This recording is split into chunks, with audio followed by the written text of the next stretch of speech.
Well, good morning, everyone. For those of you who do not yet know me, my name is Shannon, or you can call me Shan for short. Yes, so actually today is one of the most important lectures that you could ever have here in the IELTS Review Center because we will have an in-depth discussion about your speaking skills enhancement, which is one of the most important subtests in your IELTS examination. As we all as we all already know, the IELTS examination is composed of four different subtests. So we have the first ever on the list is the listening test. Next is the reading test, followed by the writing test.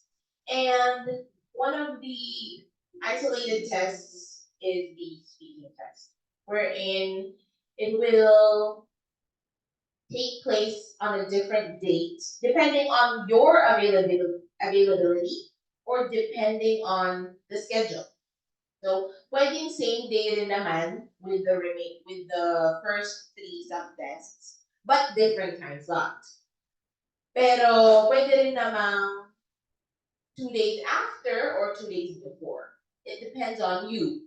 If you wanna cover all the tests in one day. All right. I will further discuss those details later on. But yeah, just so you know, the speaking skills enhancement lecture, which will be done today. Um, oh, okay, wait lang. Oh, hi. It's your first time as well. Okay, welcome. Hindi ko na ulit yung sinabi ko ha. Okay. So we have learning objectives. After this course or after this lecture, you will, it says here, to be able to organize speech answers in the IELTS speaking examination. So, yun kasi yung pinakakailangan dun sa speaking test is for you to be able to learn how to organize your answers in a coherent and concise way. Okay? So that will be discussed as well today. And here we have to come up with an effective answer to questions asked in the speaking subject. What does this mean? To come up with an effective answer. Because most of the students, you can answer the questions. All the IELTS in the speaking tests, all the questions are quite answerable. However, we are focusing here not on the answer, but how you answer it. How effective your answer is. Because it's easy to answer, what's your favorite food? My favorite food is ice cream. But is that all that IELTS is requiring from you? Not really. It's an IELTS speaking test. We are encouraging students to learn how to expound their answers further. Okay, so we, as much as possible, we want to avoid one word answers. Because IELTS speaking subtest is an avenue for you to showcase how well you can express your thoughts in English. It's an avenue for you to showcase your speaking skills. All right, so don't be so pressured because actually, IELTS is not about being the smartest or most intelligent student in the interview or exam. You don't have to be the smartest examinee. All you have to do is put yourself in a situation wherein you're having a friendly talk, basically. You're having a friendly conversation with somebody that you haven't seen for a good 5 years. Let's say an old friend or an acquaintance that you haven't seen for quite some time. And then you two are like catching up in life. Basically, that's how it goes. Meaning, it's a friendly conversation, but at the same time, you have to balance and maintain politeness and respect towards the examiner because it's still an interview. Okay? So the speaking subtest is also commonly known as an interview. So this is a test on how effectively you can answer certain questions. Okay. I have some notes here. Hindi yan kodigo notes yan. So it's not about what you say, it's how you say it. How you say it. The manner of how you answer the questions. All right. This is a text wherein you learn, in this coaching class, you will learn how to explain your thoughts more effectively. What are the do's and don'ts? What are the things that you should be avoiding? And what are the things that you should be practicing? Okay? And of course, after this lecture, you should be able to practice how to become a better speaker. I know that most people are not initially good speakers, are not initially effective speakers, and that is very common among Filipinos. Maybe out of 10 Filipinos, there's only one effective speaker or one good speaker. But that's the reason why you enrolled in this review center, in order for you to learn the hacks, strategies, and of course, helpful tips on how you can ace your IELTS examination holistically. And of course, since every lecture there's a specific topic, there's a specific coaching session on what areas you need to focus on. Okay? So, how will you be able to improve on the interview? In the Niners Review Center, we are offering one-on-one coaching sessions with your coach and the student. Don't worry, it's an isolated area. So in this room, ikaw lang at saka yung coach. There's no need to be intimidated. There's no need to feel any kind of timidity or hesitation. It's just gonna be the coach and you. So pag normal weeks, Sir Kevin is opening 5 slots, meaning 5 students can schedule their one-on-one coaching. So first come, first serve na lang po yan. You can come to the office and after the lecture, you can ask Sir Kevin, can I be listed on the one-on-one coaching? Ideally, once a week. Para naman you can give way to other students. And also, para din naman you give yourself time para makapag-practice. Let's say we had an assessment yesterday. But itong week na to, hindi siya usual week because this week we focus only on speaking. That's why yesterday we conducted a whole session of one-on-one coaching. So, walang lecture kahapon, it was just one-on-one coaching. That's because we want to see how well you understood the lecture last Thursday. Because the lecture last Thursday is very similar to the lecture today, which are the common mistakes in speaking. So, tinest namin kung nai-apply nyo ba yung mga natutunan nyo sa mga lecture natin. And then, what you can do is, if masipag ka, once a week, you can have the coaching, one-on-one coaching. But if you feel like kaya mo naman mag-self-study, then you can book or you can schedule every 2 weeks.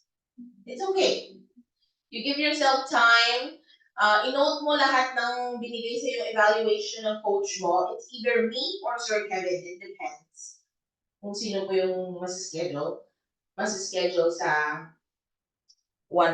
sa coaching or sa mga lectures. Di pa po kasi ako sure kung ano na yung magiging schedule sa March. But most probably, you will be meeting Sir Kevin most of the time this coming month. Oh, may mga chat dito. Who's chatting? Mary Chris, good morning po. Shen, good morning po. Hi, good morning, Zoom participants. And if you can't be here on site, you can attend the Zoom classes as well because it's live and simultaneously happening. All right? So, yeah, let's move on.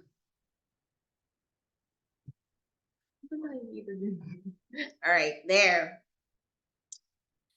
So, the speaking subtest is also known as the isolated test. Why do we call it the isolated test?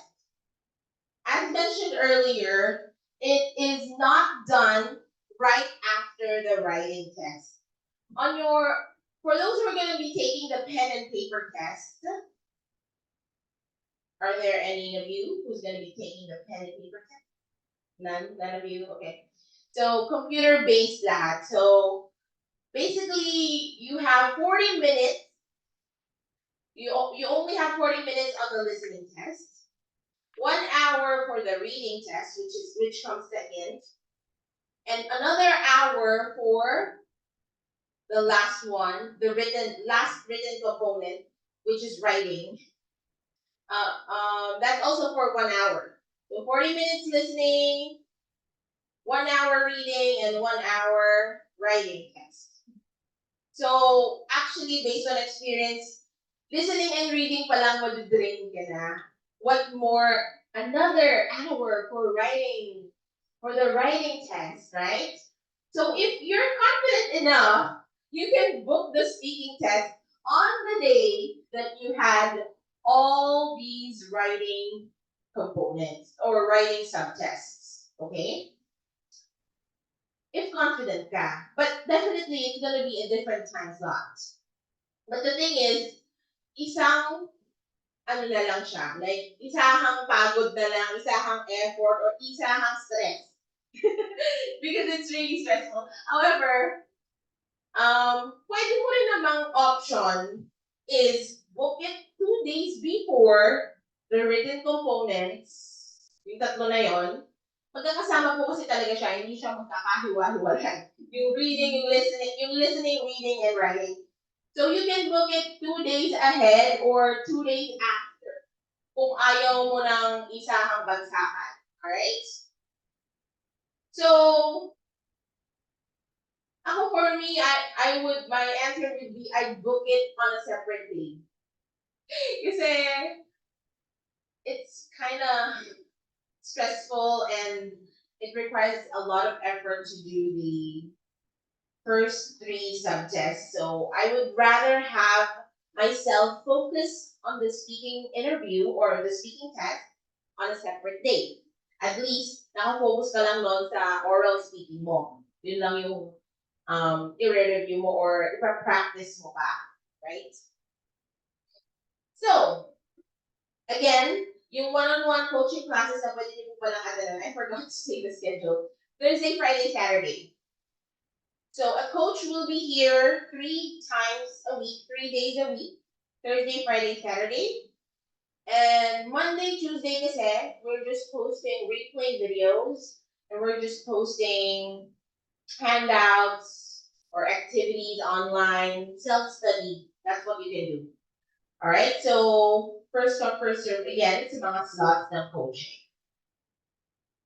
So, balik tayo sa ito.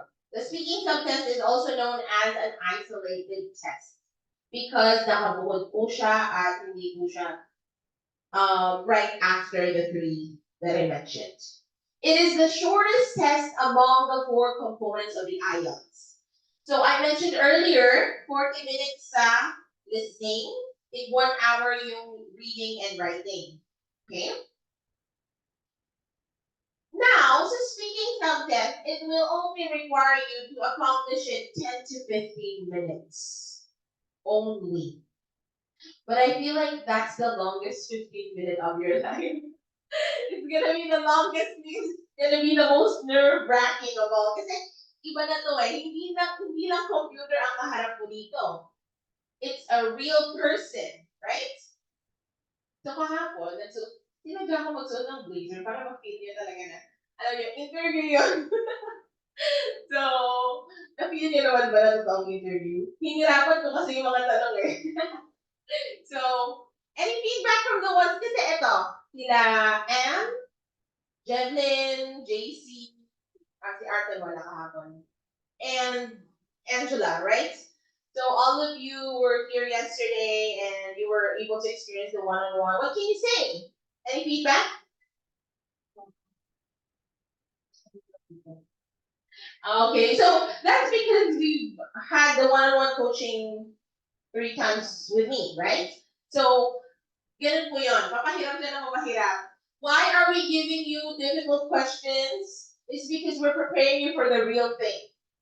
Actually, mas mahirap nga yung mga tanong na may encounter nyo sa one-on-one coaching classes compared sa real interview. Pero mas okay yun, right? That's much better because then, magde-degrade ka na lang ng answers mo sa actual test. Kasi prepared ka na sa mahihirap eh. Hindi mali-mali na lang yung actual test, right? So, that's it. But I gradually change naman the questions. I don't like unang session mo pala, ang hirap na agad ng tanong. Of course, we're just, depende rin yun. Halimbawa, kung sa part 1 ng test, ay, napansin ko, parang magaling to. Hihirapan ko na yung part 2 tsaka 3. Depende din po yun sa level ng student. Okay? So, pero yun, on the first session, expect na your coach will be giving you very simple and general questions. Pero, of course, sina-challenge din namin kayo na i-level up ang skills nyo through giving you questions that are higher in difficulty level. Pero okay na yun, di ba? So that you can be 100% prepared. Naranasan niyo yung easy questions and then you're also going through the difficult questions. At least you're also self-evaluating na parang, oo nga, parang kailangan ko dagdagan yung general information na alam ko. Kasi actually, sa part 3 ng, I will be discussing each part later, but yeah, on the part 3 of the speaking test, you will be encountering a lot of general info questions. So, dapat medyo updated ka rin sa mga nangyayari sa society mo or sa news, ganyan. Okay. Important for nurses. Yes, that's right. Marami po ba ditong nurses? Or yung iba kasi nasa Zoom ngayon eh. Yung mga nursing students. Okay, why is the speaking subtest really important to nurses? Because the English proficiency opens up opportunities for nurses to work in various healthcare settings around the world. It enhances their chances of securing positions in internationally recognized hospitals, research institutions, or educational establishments. So that's basically the reason why the speaking subtest is really important for nurses. So wala pong nurses here today. Okay. So,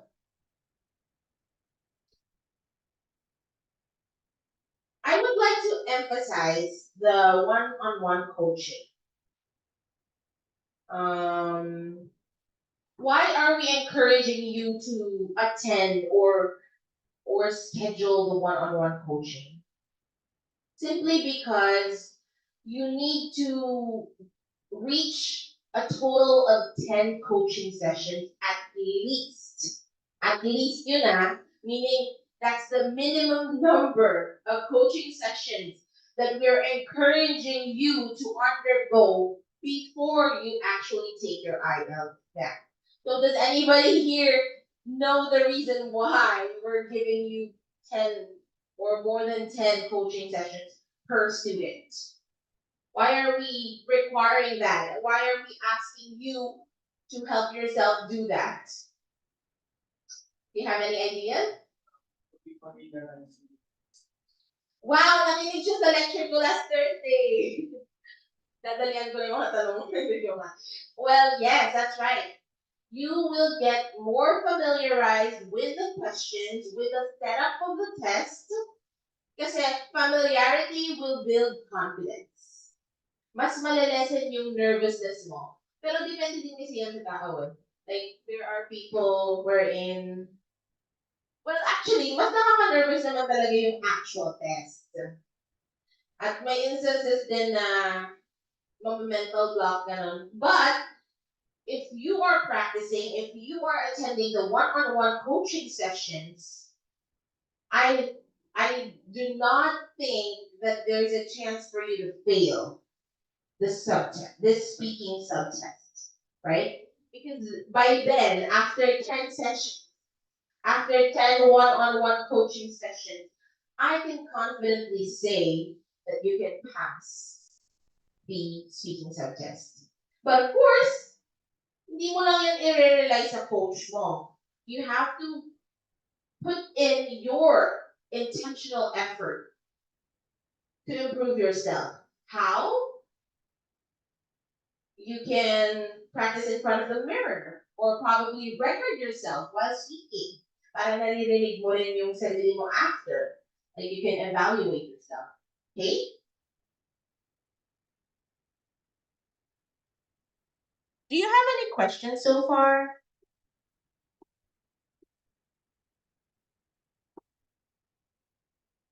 Wait, I am not.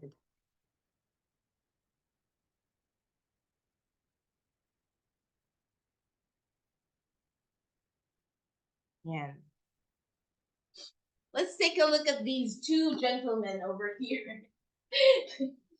What can you say? What can you interpret from their body language? What can you say about these gentlemen's body language or facial expression? Any thoughts? Any ideas? Yes, I would like to hear your ideas, even from those in Zoom right now. Can you give me an answer? If you look at these gentlemen, what kind of body language do they show or do they convey? Okay. Exhausted. Somebody answered here, so they look exhausted. Anybody else? Parang Valentine's Day yata today. We have people wearing pink, red. I didn't get the memo though. Why am I wearing green? Okay. Any ideas? No answer is wrong. It's your own interpretation, of course. So, may sumagot dito. Mukha silang relax. Ooh! That's actually the antonym of what I'm looking for. Okay, we do have answers from our Zoom participants. Ira, I think he has a headache or hangover. Well, pwede rin. Yeah, it's possible. Headache. Kasi nga dito siya nakahawak. Alam mo man toothache, tas dito siya nakahawak, di ba? Of course, if toothache dito. They seem like they have a headache, right? Or they seem like they have a hangover. Kaya naman, one thing that you need to avoid is definitely, wag ka naman uminom before the exam. Okay, so I always mention this in all of my coaching sessions. Don't underestimate your physical condition before the exam. Actually, it's a holistic thing. You have to make sure that you're emotionally prepared. Yung wala kang agam-agam or wala kang mabigat na dinadala, ganon. You're emotionally prepared. You are physically conditioned, meaning, baka naman kaka-opera mo pa lang, nag-book ka na lang ng exam. That's a big no-no. And of course, sa mga lalaki dyan, Huwag nyo naman unahin yung celebration. Unahin nyo muna yung test. After na lang ng results, saka kayo mag-celebrate, di ba? Like, don't ever take the exam with a hangover. Don't ever take the exam if you know that you are not physically prepared for it. Hang on.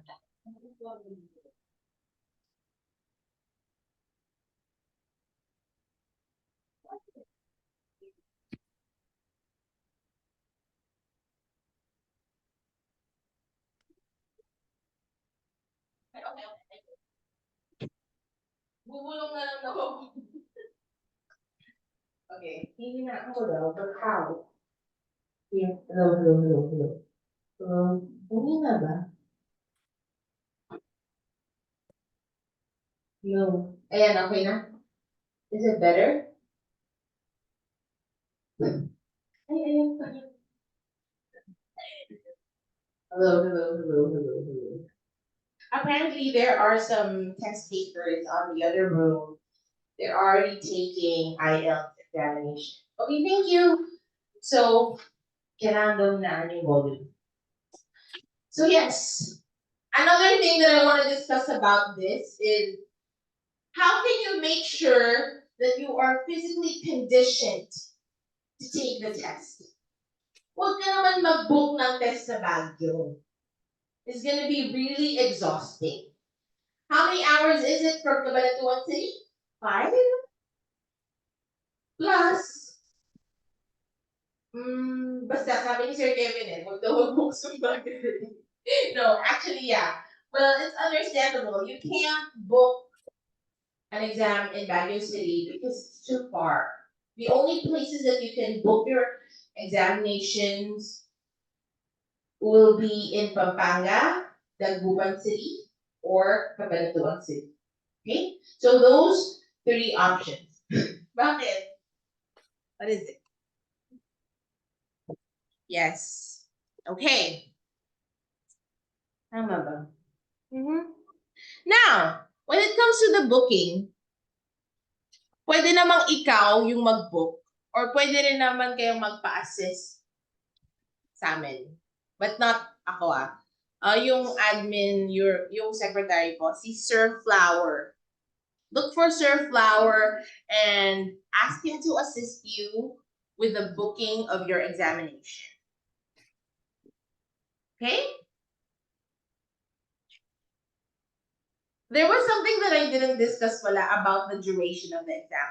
So earlier, nandun sa PowerPoint, that the speaking subtest is the shortest test among the 4 tests.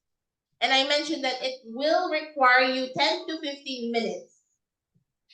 Maximum is 15 minutes. Minimum should be 10 minutes minimum.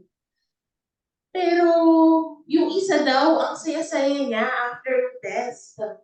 Because he was like, hala, I finished the test in 8 minutes. Is that something that you should be happy about? Definitely no. It just means kaya mo natapos within 8 minutes is because tinapos agad ng examiner dahil nabubwisit sa'yo. Seriously. Kasi nga, yung mga sagot mo, 1-word answers only. 1-sentence answers only. So, having undertime simply means that you are about to fail the speaking test. So, wag po kayong maging masaya if 8 minutes pa lang, tapos na yung interview. Because there are 3 parts in the speaking test. Part 1, it will take around 4 minutes. Part 2 will have a maximum of 2 to 3 minutes. And then part 3, it will consume the rest of the remaining time. Kasi sa part 3, doon na yung mas complex yung questions. Tapos parang 2-way conversation siya. Okay? However, kapag nga nag-undertime ka sa 10 minutes, it simply means that you were not able to substantiate the questions given to you. Meaning, ang iiksi ng sagot mo. Alright? So, yeah, later on, we will be discussing what are the questions that are supposed to be considered lengthy, or what are the questions that are considered to be appropriately pasok sa time na required. We'll talk about that a little later. Sabihin mo ba yan? Hindi. Maybe Okay. mental block po during the interview. Sabi ni Mary Chris. Yeah, it can happen. Kasi kahapon, nung nag-one-on-one sessions po kami, there were certain individuals who had a lot of dead air because of forgetting what to say and because of mental block. It happens.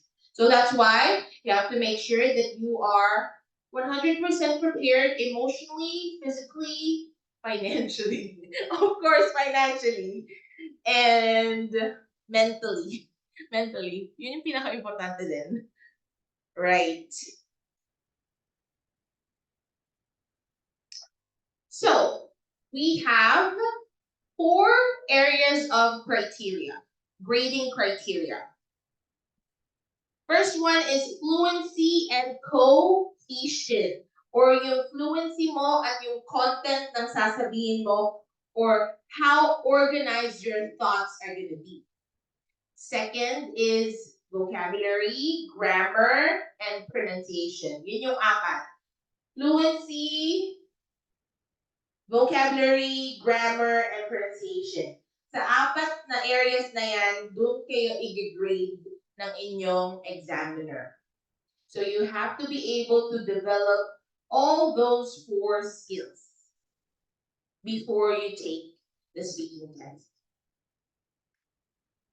I need water.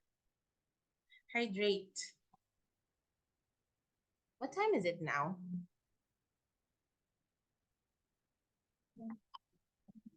9:15. Ang tagal lang mag 10:30. Joke lang. 10:30 kasi nagbe-break time sila eh. Ay, ako pala yun. Alright, so. Again, the grading criteria has 4 important points. Your fluency, your grammar, your vocabulary, and your pronunciation. In the fluency and content, as I've discussed last Thursday, are you able to answer promptly? Are you able to answer questions accordingly or appropriately? Isa sa mga reasons why test takers fail to answer accordingly is because they also fail to listen to the question accordingly. So, paano yun, ma'am? If hindi ko maintindihan or hindi ko naintindihan yung tanong? Well, simply ask for repetition.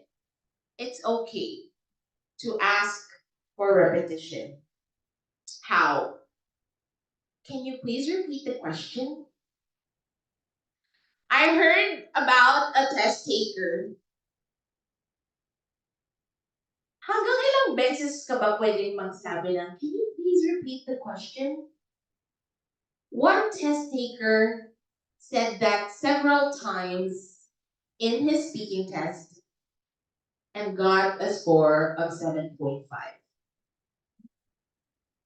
Meaning, you can ask the question to be repeated as many times you want, just to make sure that you provide an accurate, relevant, and correct answer, or effective answer, rather. Okay?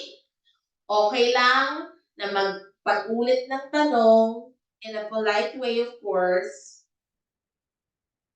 as long as maintindihan nyo po ng mabuti yung tanong, because the reason why you fail to answer the question is simply because you misheard what the question is, or ang nangyari, hindi mo pala na-gets yung pinakatanong.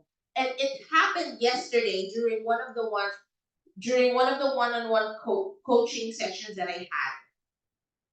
Okay? So here was the question that I asked. Teka lang, balikan ko lang sa notes ko. But I do remember the name of the student, but of course I'm not gonna mention that anymore. It's for confidentiality. Okay, ang tinanong ko sa kanya. Oh, yeah, all right, I remember. The question was, who among your kids or who among your family members do you consider as an achiever? That was the question. Ang rinig niya pala sa tanong ko, non-achiever. The tendency is she answered exactly the opposite of what was requiring her to be answered.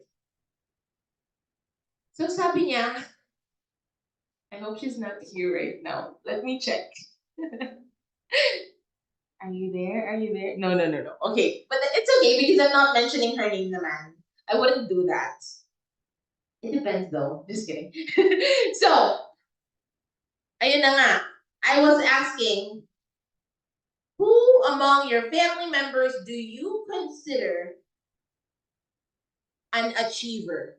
Hindi ko naman pwedeng sabing achiever kasi nga the determiner is followed by a word that starts with a vowel sound, achiever. So, tendency, nagiging tunog an achiever. So, ang rinig niya, non-achiever pala ang rinig niya. Siguro sa kaba niya or sa nervousness, namali siya ng rinig. The thing is, hindi niya sinigurado na tama pala yung narinig niyang tanong. Kaya naman, ang sabi niya, my youngest child is the most stubborn of all.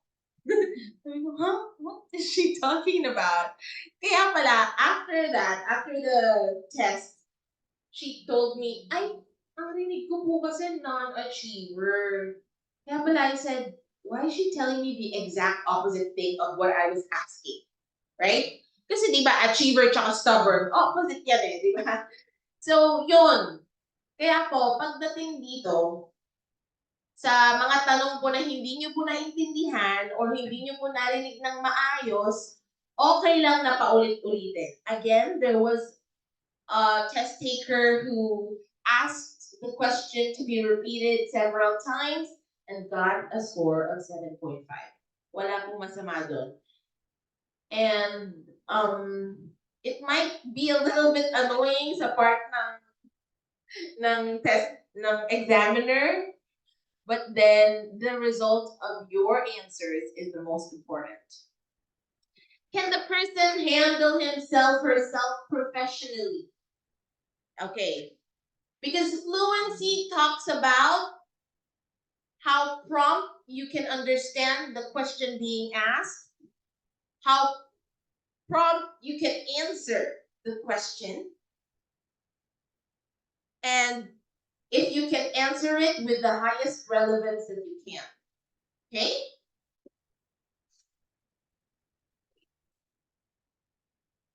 So, when in fluency and content, you have to make sure that your answers have clarity. Clarity. Proper pacing, not rushing. Okay? So sa fluency, akala ng iba, there is a misconception about fluency that a person who is fluent, mabilis yan sumagot, mabilis yan magsalita.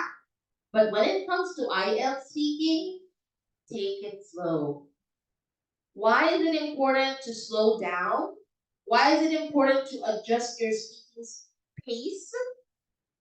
Kasi it gives you more time to think, it lessens the nervousness, at hindi mo kinakain yung sinasabi mo, mas may intindihan ka ng examiner. You got it? So, it results to clarity. And hindi lang clarity ng pag-enunciate mo ng words, but also the clarity of your thought. Kasi kapag nagmamadali ka, there's more tendency for you to make mistake. Okay? For example, tinanong ka ng examiner, hi, good morning. What's your name? Simple. Yun pa lang yung initial question. Hi, my name is Shannen Tinio. So, parang nararattle na ako agad, right? But if you apply the proper pause, the proper breathing, you can just say, hi, my name is Shannen Tinio. But you can call me Shan, as Shan is how my friends and my family call me. Does it sound better? Definitely, right? Yes, it's like, hi, I'm Shannen Tinio. So parang, nagmamadali ka, girl. Baka sabihin sa'yo ng examiner, hindi ka nagmamadali dito. It's a 10 to 15-minute interview. No rush. Ganyan, okay? So, do you get my point? Proper pacing is very important when it comes to fluency and content. Does this person wrote for terms, often using fillers like, you know, like that.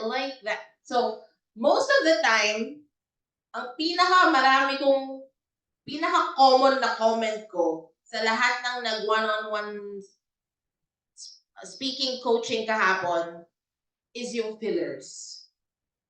Okay? Like, why do we have fillers? Because you are nervous. You are hesitant. And you do not know what to answer. Yun eh. That's the reason why you commit so many fillers while you speak. You are not equipped with the right answer. Probably hindi mo pa na-formulate yung sagot sa isip mo. And of course, hindi ka sanay because maybe it's your first time to attend the one-on-one coaching session. So a tendency is to really have fillers. But along the way, we are hoping that most of you can eliminate the fillers.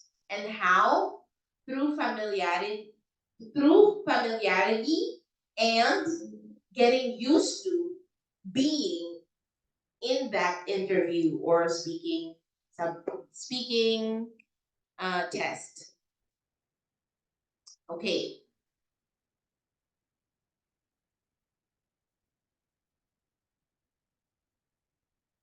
So I also have some good news for all of you. What's the good news? How can we be fully prepared if we're just attending the one-on-one sessions once a week or every 2 weeks? Paano kami magiging mas familiar sa mga tanong? So, let me answer that question for you. After this class, if you are already in the Discord, Facebook Discord or Facebook schedule channel, we will be posting there the handouts, a PDF file of all the questions that can possibly come out at the examination. Okay, so that's the privilege that you get.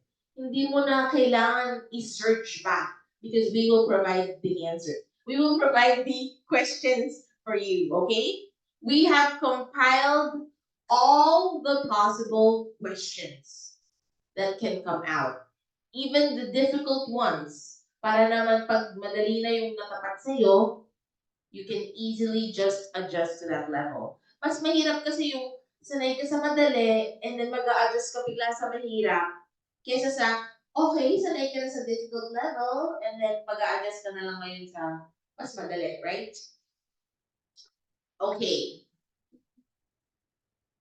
When the person relates ideas together, are they coherent or are there some misunderstandings?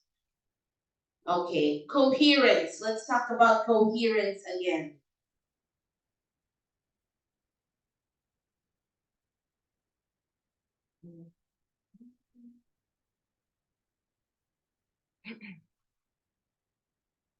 So, coherence talks about how briefly you can answer a certain question, but at the same time, you provide the questions, the answers that are direct to the point and has the main idea. Okay? Maari kasing ma-carried away ka while answering, or you have too many ideas in mind, which kalaban yan ng coherence. Okay? Coherence talks about how well and how fast you can think of an answer, the most effective answer that you can think of for a certain question. Okay? Can the person relate ideas effortlessly in an organized manner? So, sa part 1 ng speaking test, they will be asking you questions about yourself. Easy, right? So, ang kailangan mo lang dito, 1 to 3 sentences lang per question. You don't need too much. Okay? For example, the question is, so unang tinanong sa'yo, what's your name? How can I call you? And then the following question is, are you currently working or studying? So ang sagot mo, I am currently working as an ESL online tutor. My students are mostly Korean students, but sometimes I also handle Japanese students. I've been working as an ESL online tutor for the last 8 years. 3 sentences lang ang ginamit ko. Pero, yung sagot, nandun na lahat. So it doesn't necessarily mean you need to say everything. Just hit the important points. Okay? Yes? Alright.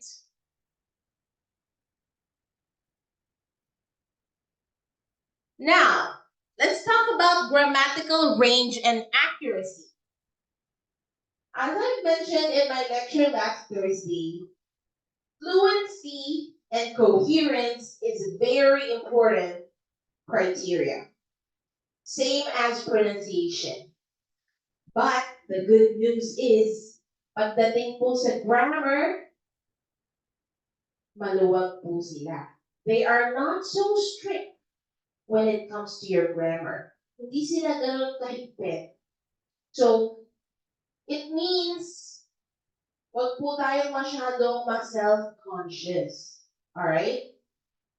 Give yourself, forgive yourself. Wala nang battery. Hi! Hello. Papapalitan ko yung battery.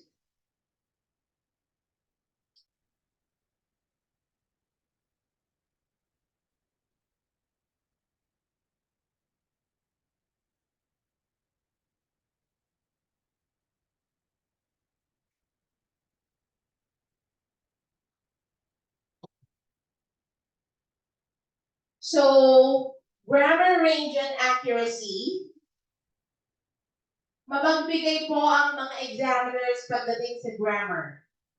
Okay? Isa kasi sa dahilan, one of the barriers that hinder you from coming up with a good and effective answer is yung pagiging conscious mo sa grammar. Right? Kasi, ay, baka magkamali ako. Or, wait. Tama ba yung pronoun na ginamit ko? Or mali? Or, tama ba yung preposition? Kapag kasi pinilit mong itama lahat-lahat, you will more likely create more mistakes, and it's so obvious that you are not trying hard. Copycat. Just real. Can this person correct himself or herself when she slips in grammar, or are they unaware of the grammatical mistakes that they are making? So there are many instances wherein sa grammar, marami talagang nagkakamali. However, when you make the mistake while speaking, don't try to correct yourself. It's not necessary anymore. Okay? You don't need to correct yourself on the spot. Pero pwede mong i-correct yung sarili mo after a few other statements na sasabihin mo. For example, you were talking about your grandmother. Grandmother is a feminine noun, right? Kasi mother so babae. So, my grandmother lived up to 94 years. She passed away at the age of 94. one of her favorite things to do while when she was still alive was to plan a family get together. He was the star of the family. Ang ginamit ko na pronoun he. Pero dapat she, kasi grandmother eh. So, ang tendency nun, don't highlight it by correcting. Don't highlight your mistake by correcting it right after. Pwede mo na lang gawin. So, ang sabi mo, he is the star of the family. And then, bumawi ka na lang sa following sentence. She is actually very generous. She's the one who, sa English na, she sponsored most of the family gatherings. So, obvious pa ba na nagkamali? Hindi na. Or although, mapapansin nyo nung examiner, but, mas mapapansin nyo kung i-correct mo yung sarili mo. So, just don't correct yourself. Leave it like that. And then just along the way, itama mo na lang by using it correctly on the following statements. Papalitan ko na yung battery para hindi na siya nakakaabala.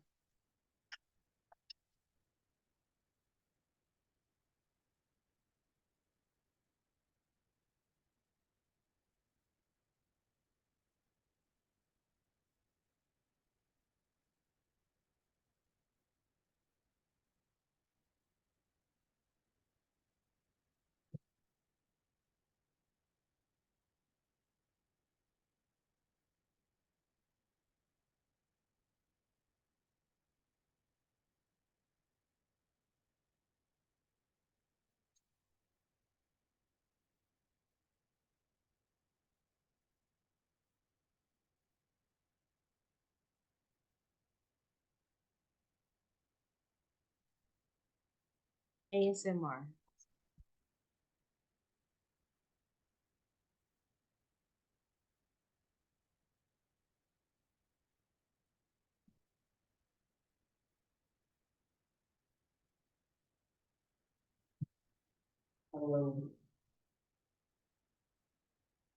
Okay, one more thing about your grammar. You have to make sure avoid answering in one words only. Avoid answering in incomplete sentences. Avoid answering in phrases. Always answer in complete sentences. Considering subject-verb agreement.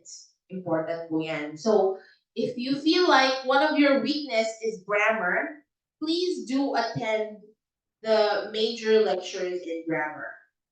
They are probably 2 grammar lectures in a month.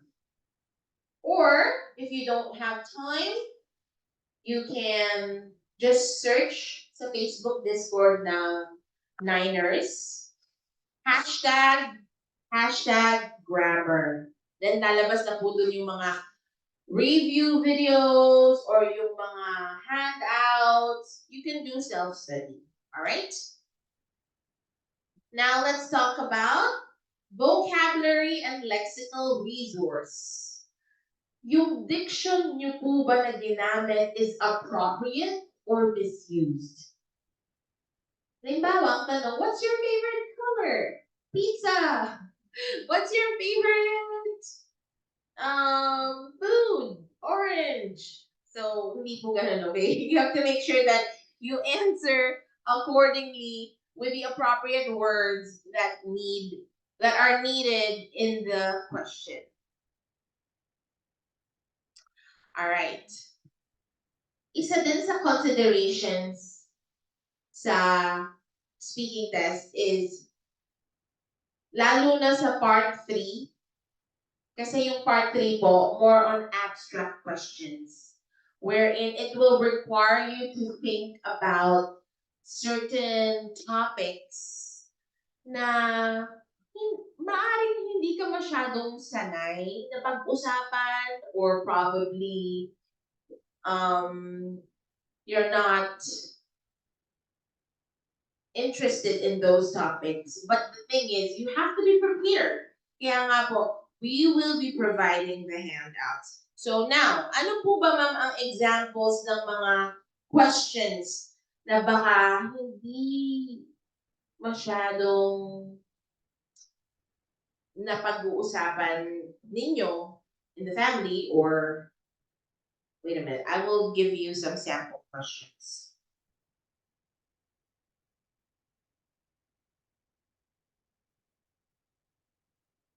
Okay.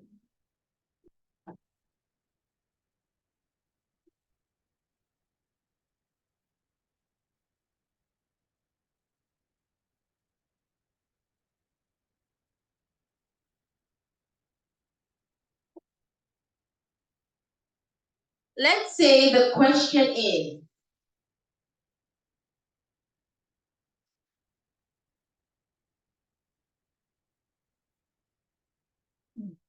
benefits of nuclear power. Ang hirap, no? What do you think are the benefits of the nuclear power? Well, the benefit of the nuclear power, tapos wala ka nang maisagot, no? Actually, ayoko rin ng tanong na yun. Iba. Pass, pass, pass. Okay, let's say, advantages and disadvantages of email.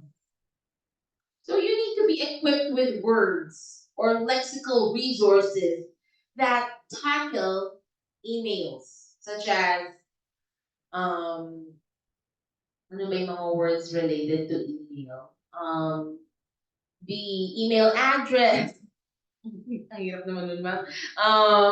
Ang inbox, or di ba sa email natin, there are categories such as primary inbox, updates, and then there's also drafts. Yeah, those kind of words. Siguro naman, we all are knowledgeable about it, right? Because we all have emails. Our Facebooks require emails. Any kind of, your Google account needs an email. So probably you are familiar with those words. So make sure na prepared ka rin when it comes to those lexical resources, okay? So, eka nga, you need to always have baon. Dapat may baon ka lagi. And that is appropriate vocabulary words and lexical resources. Now, does this person use Philippine English? Isa po ito sa pinaka-discourage namin dito sa IELTS Review Center. Is to use Filipino English. Alalahanin po natin that Philippines may be one of the countries in the world, or one of the people in the world who are actually scattered all over the world. Maraming Pinoy sa iba't ibang bansa sa mundo. But we do not expect everyone to know what are the common Filipino terms, or Taglish words, or Filipino expressions. We do not expect them to know those words. Yeah, naman, you have to refrain from incorporating Filipino terms or Taglish terms in your answer during the speaking test. Because you're just putting yourself in a difficult situation. Ang examiner po ninyo, foreigner, not Filipino. Your examiner is a foreigner. Meaning, maaaring tumira siya sa Philippines. Yeah, nakapakasawa ng Pinoy, or she's been residing in the Philippines for the rest of probably past 6-7 years of her life or his life. But that doesn't mean that person is expected to know Filipino English or common Filipino English expressions, right? So, instead of saying, what's your favorite food? Sinigang. Right? Instead of saying that, because it will require you to explain what is sinigang. That person doesn't know what sinigang is. So, ang masasabi mo dyan, pork stew with tamarind broth, which is so complicated. And we don't want to complicate things here. We want things to be easy, accurate, highest, more effective. So, pag effective ang isang sagot, ibig sabihin nun, naintindihan ng listener, ng examiner yung sagot mo. Okay, so please refrain from using Filipino English.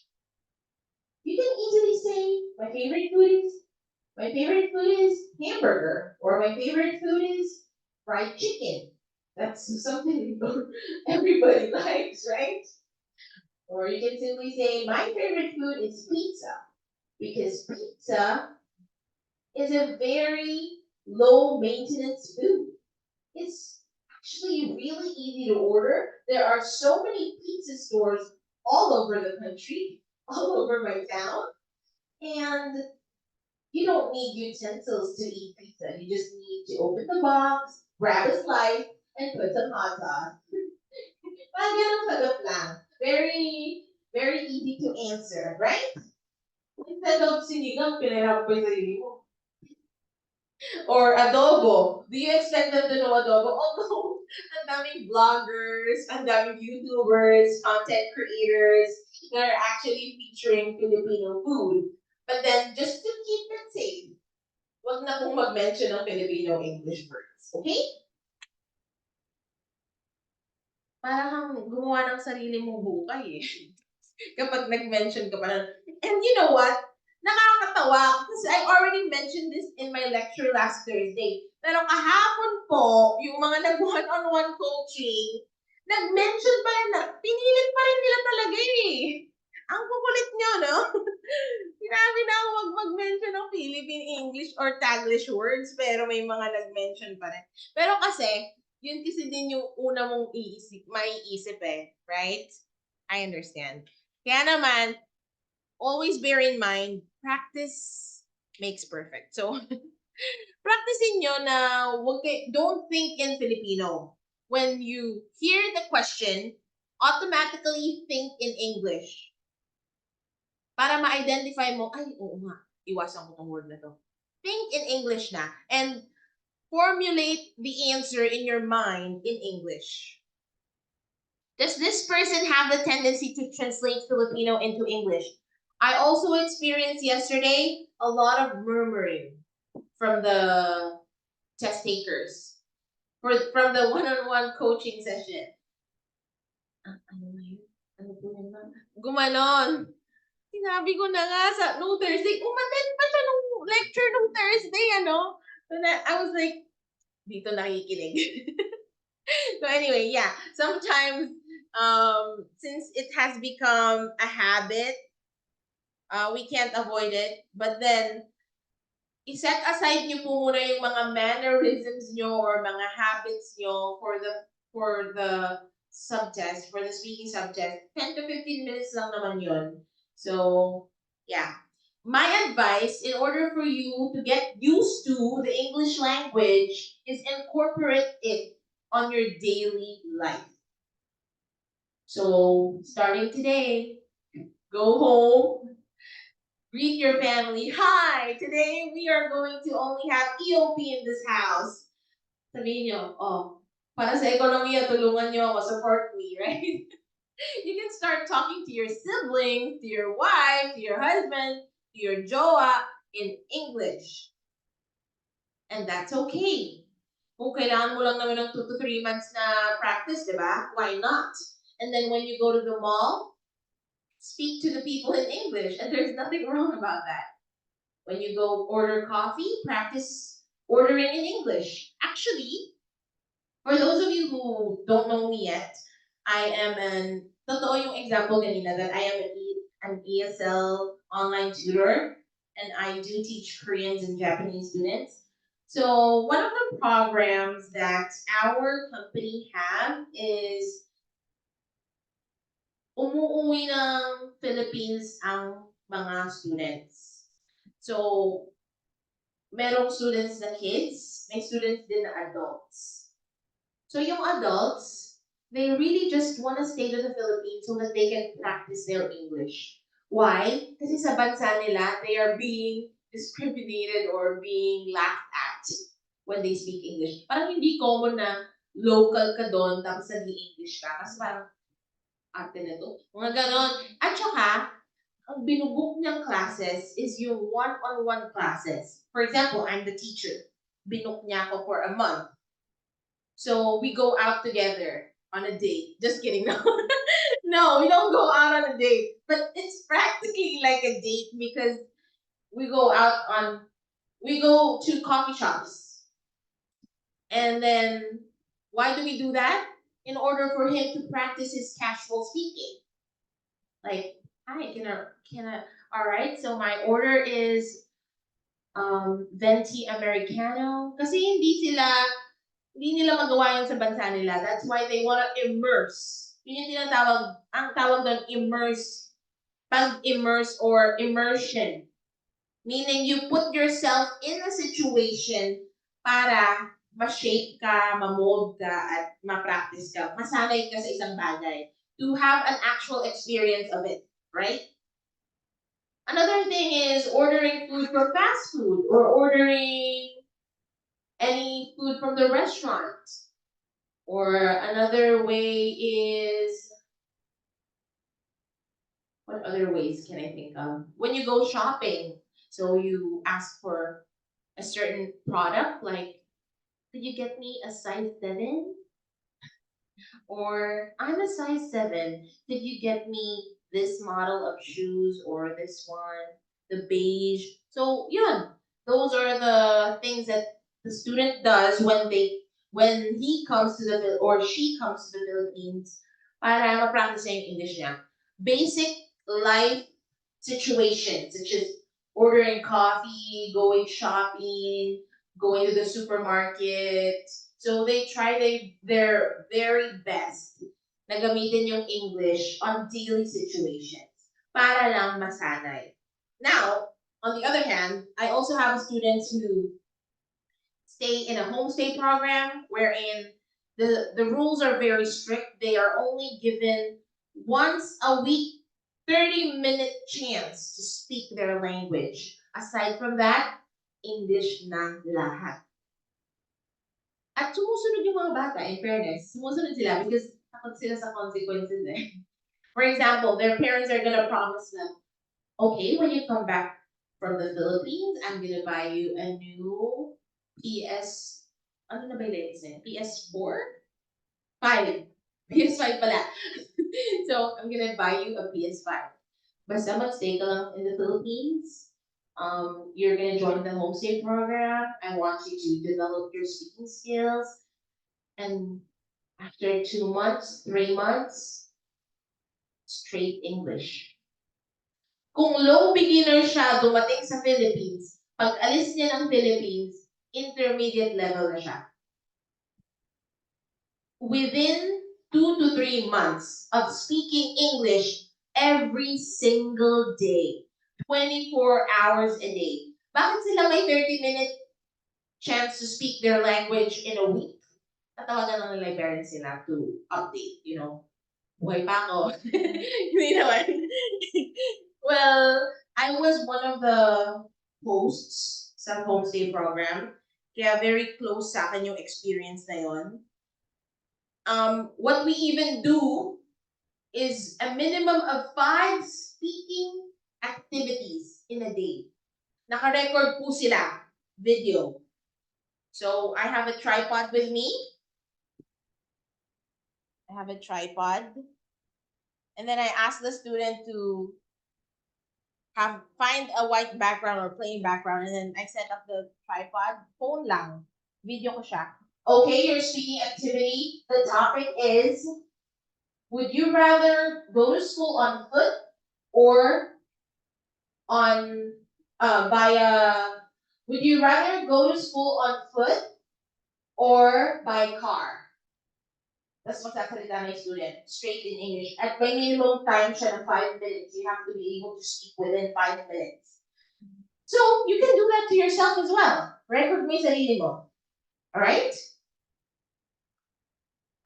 What you can do is search for what happened. Wait lang. Sa mga nasa Zoom, wait lang po. Meron akong ibang i-share. This is what I do with my online students. So we do have a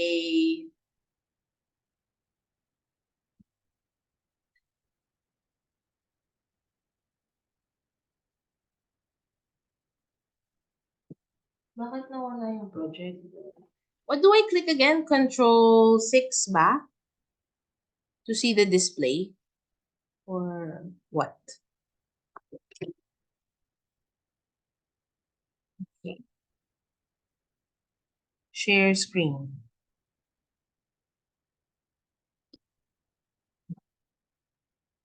Ay, no signal. What happened? Did I turn it off? Or nagalaw lang?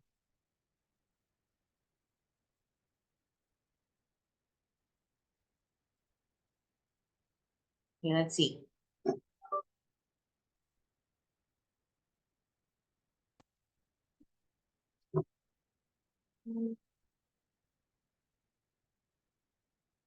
Okay. There's a little bit of error right now with the projector, but let's see. Probably I'll just turn it off and then on again. Do you think that's gonna work?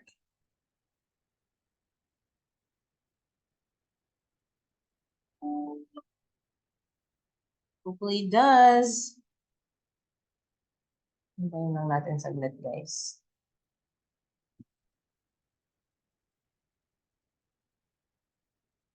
Too low.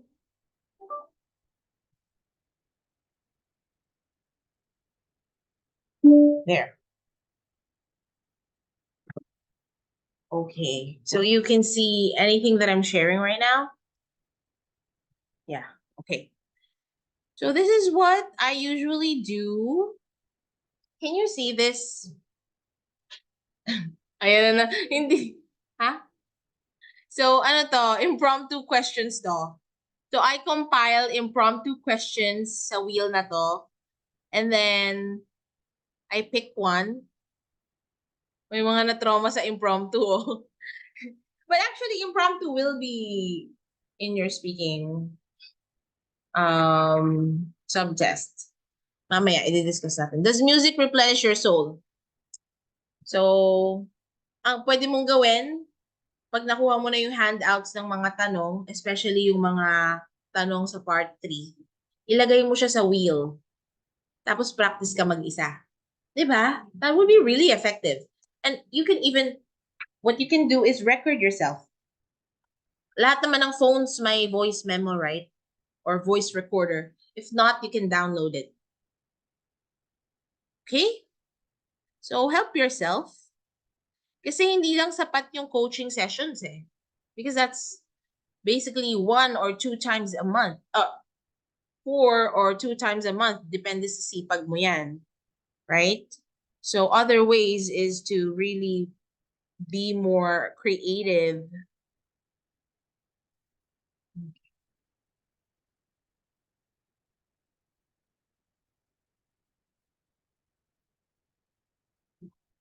Okay, we're back.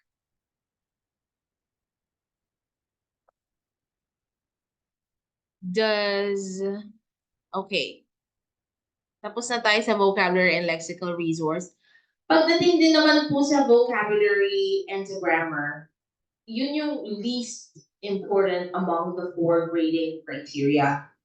Kasi, mapagbigay nga naman ang mga examiner.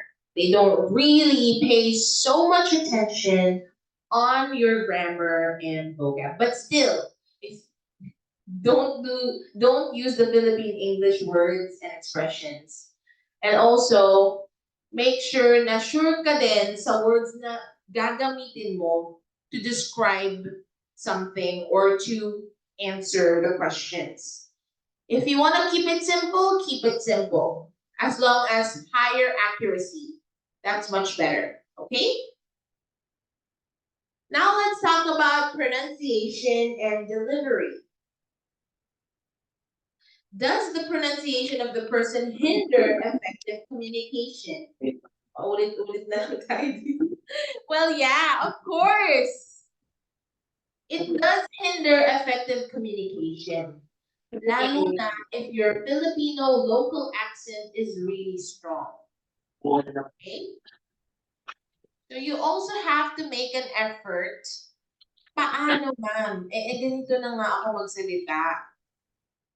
Then, what you can do is familiarize yourself with the American accent, kung bet mo naman, British accent, and Australian accent. Because those are the three accents that will, yung mga examiners na matatapat sa'yo, those are the three accents that are higher in probability.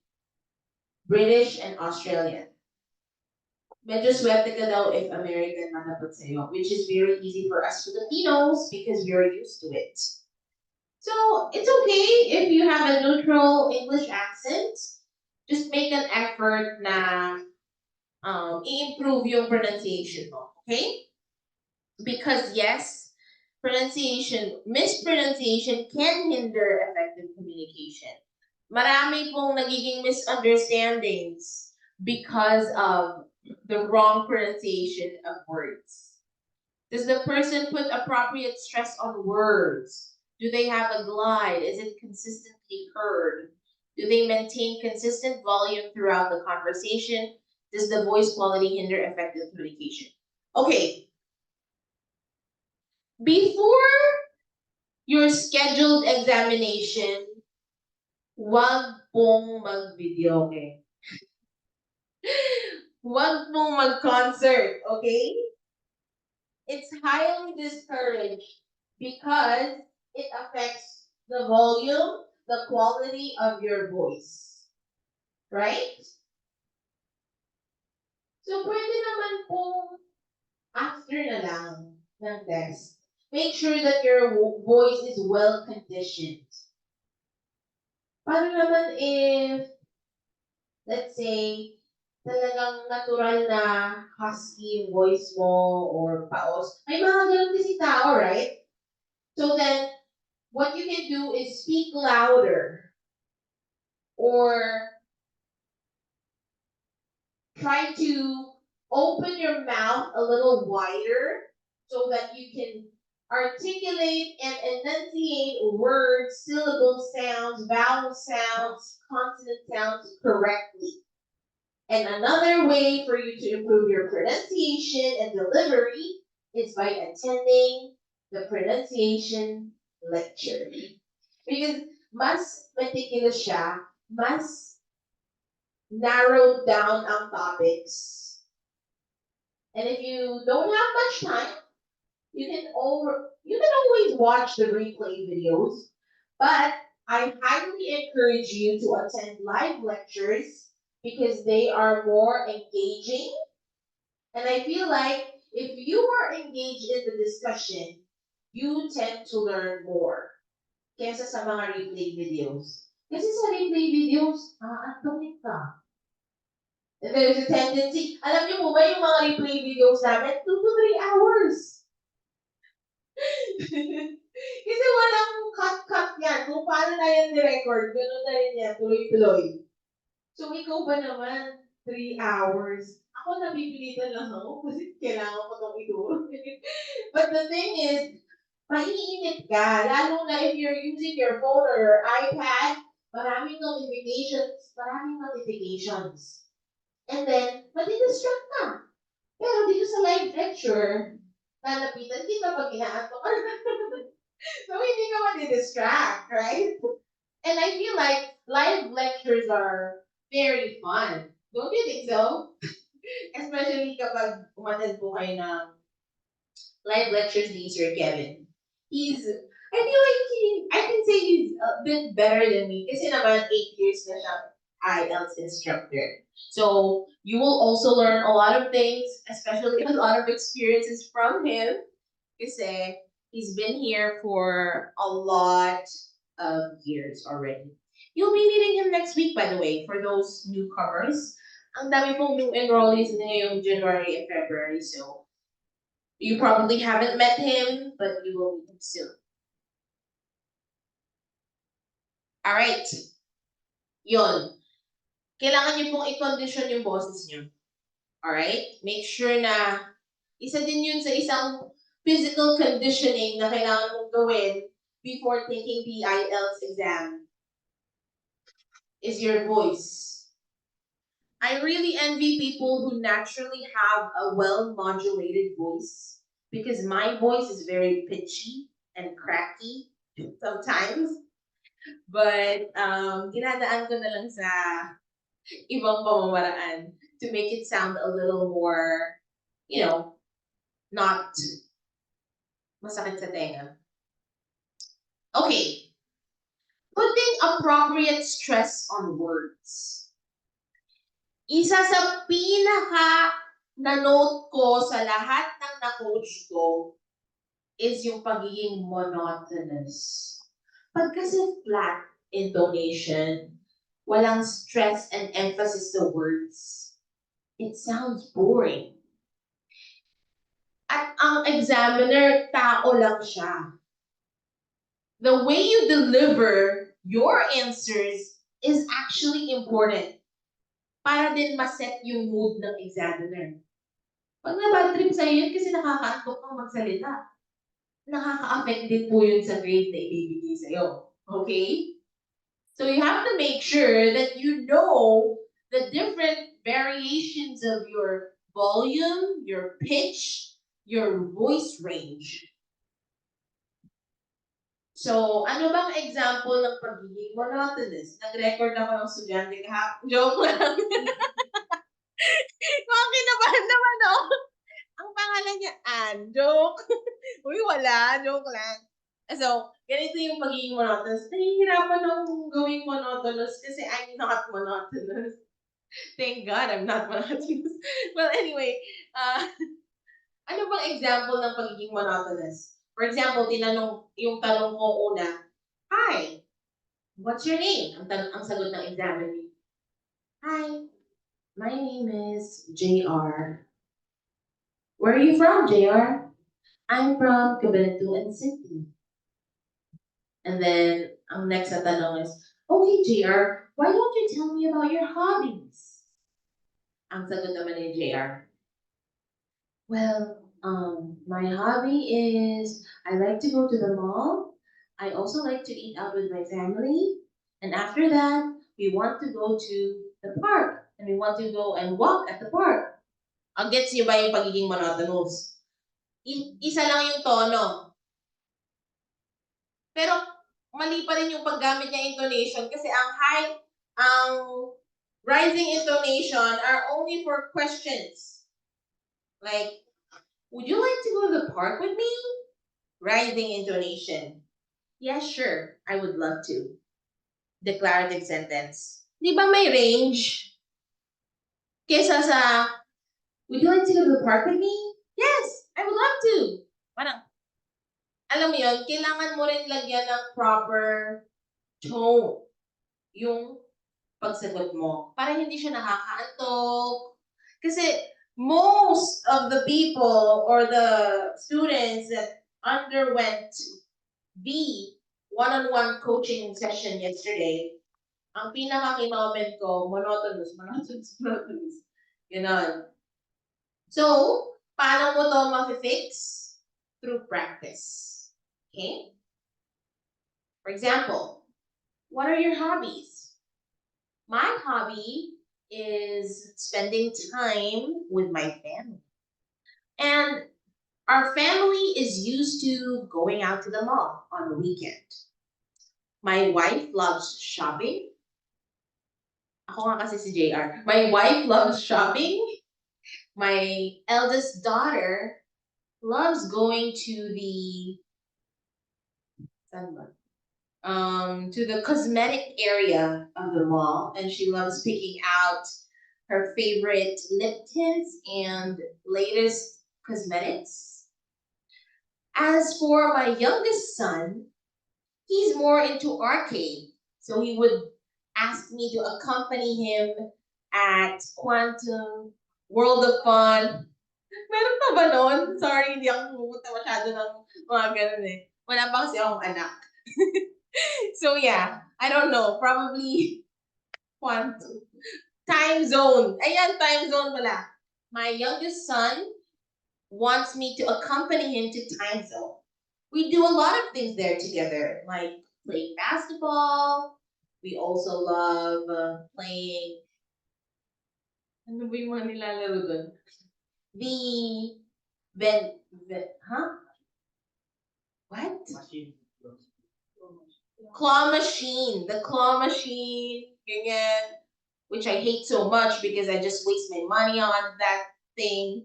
Alright, so do you see the difference of being monotonous and having different range when it comes to your tone? So it doesn't sound boring, right? Okay. Okay, you can get your 10-minute break pala. Yeah. Let's see each other after 10 minutes.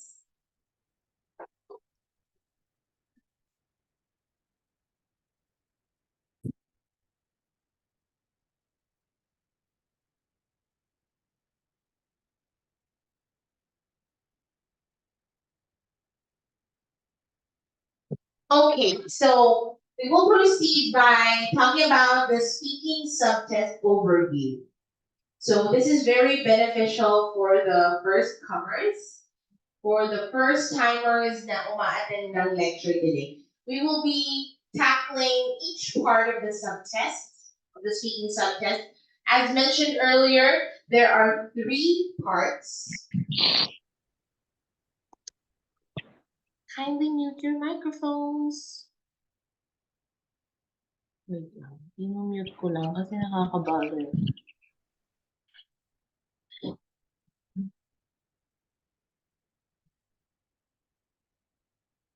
Okay.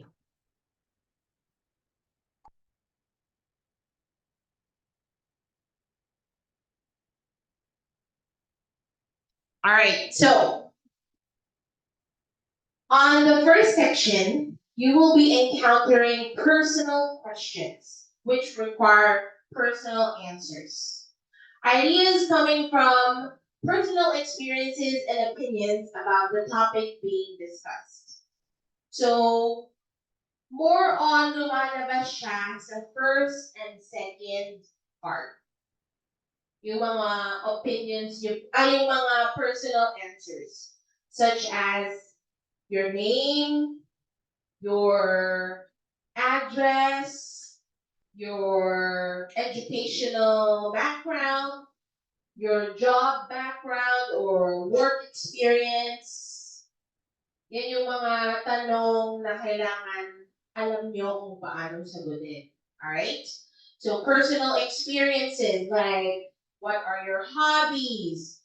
What do you like doing with your family? What do you enjoy doing with your friends? Ganyan.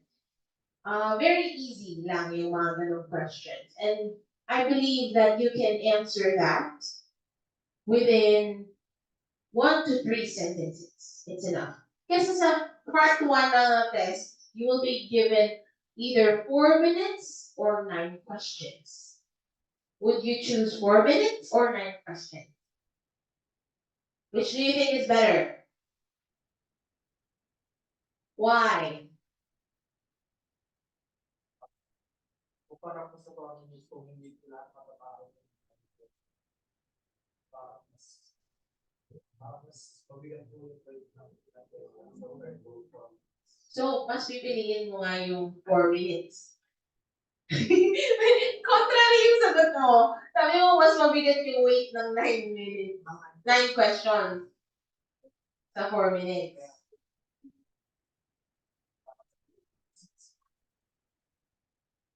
Mas magandang piliin yung 9 questions.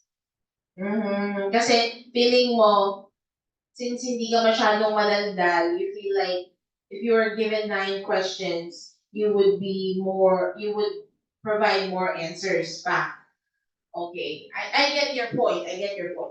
However, I believe that 4 minutes is better compared to 9 questions. Kasi maaring Um, ang makover lang ng 4 minutes is 4 questions. You can actually talk about, you can, or 5 questions. You can actually expound your answer, right? Nakaapat na tanong ka lang within the 4 minutes or 5. Hindi siya aabot ng 9 questions. Kasi pag 9 questions, ang dami din nun eh, right? May exhaust ka na part 1 pa lang. And may part 2 pa tsaka 3. So, it's better to choose 4 minutes kasi nasa sayo na din yun kung parang gaano mo katagal masasagot yung isang tanong na hindi naman kailangan umabot sa 9 questions. Because you're saving your brain for the harder part, which is part 2, and definitely part 3. Okay? So do you see the point why it's better to choose 4 questions? 4 minutes? How about you, Arden? Would you choose 4 minutes? Yes. Kasi then, let's say the question is, what is your, what do you enjoy doing with your family? Or um, describe about your experience with your family out of town. Madami ka na agad masasabi doon. It can consume more than a minute, probably. Especially kung marami kayong out of town experiences. But if not, then explain why hindi kayo nagkakaroon ng ganong experiences. And then, you can also say, even though wala kayong out of town experiences, you would look forward to it in the future. At pwede mo rin isagot dun sa tanong na yun, yung mga lugar na gusto mong bisitahin if ever man. Okay? Okay, let me give you an example. Alright, so tell me about your family. So, ang topic na sa part 1 is family. Kasi nga personal experiences there, right? So, the question is, describe a family out of town trip. Describe your family's out of town, recent out of town trip. All right. The most recent out of town trip that me and my family went to was a trip to La Union. La Union, Philippines. Pwede ka mag-mention ng Filipino places ha? La Union, Philippines. Okay, so ang una mong sasabihin yung place. We went to La Union, Philippines, and La Union, Philippines is known to be an area where you can go surfing. There are very beautiful restaurants along the beach, and you can enjoy delectable dishes, Filipino dishes by the beach with a beautiful view, especially the view of the sunset.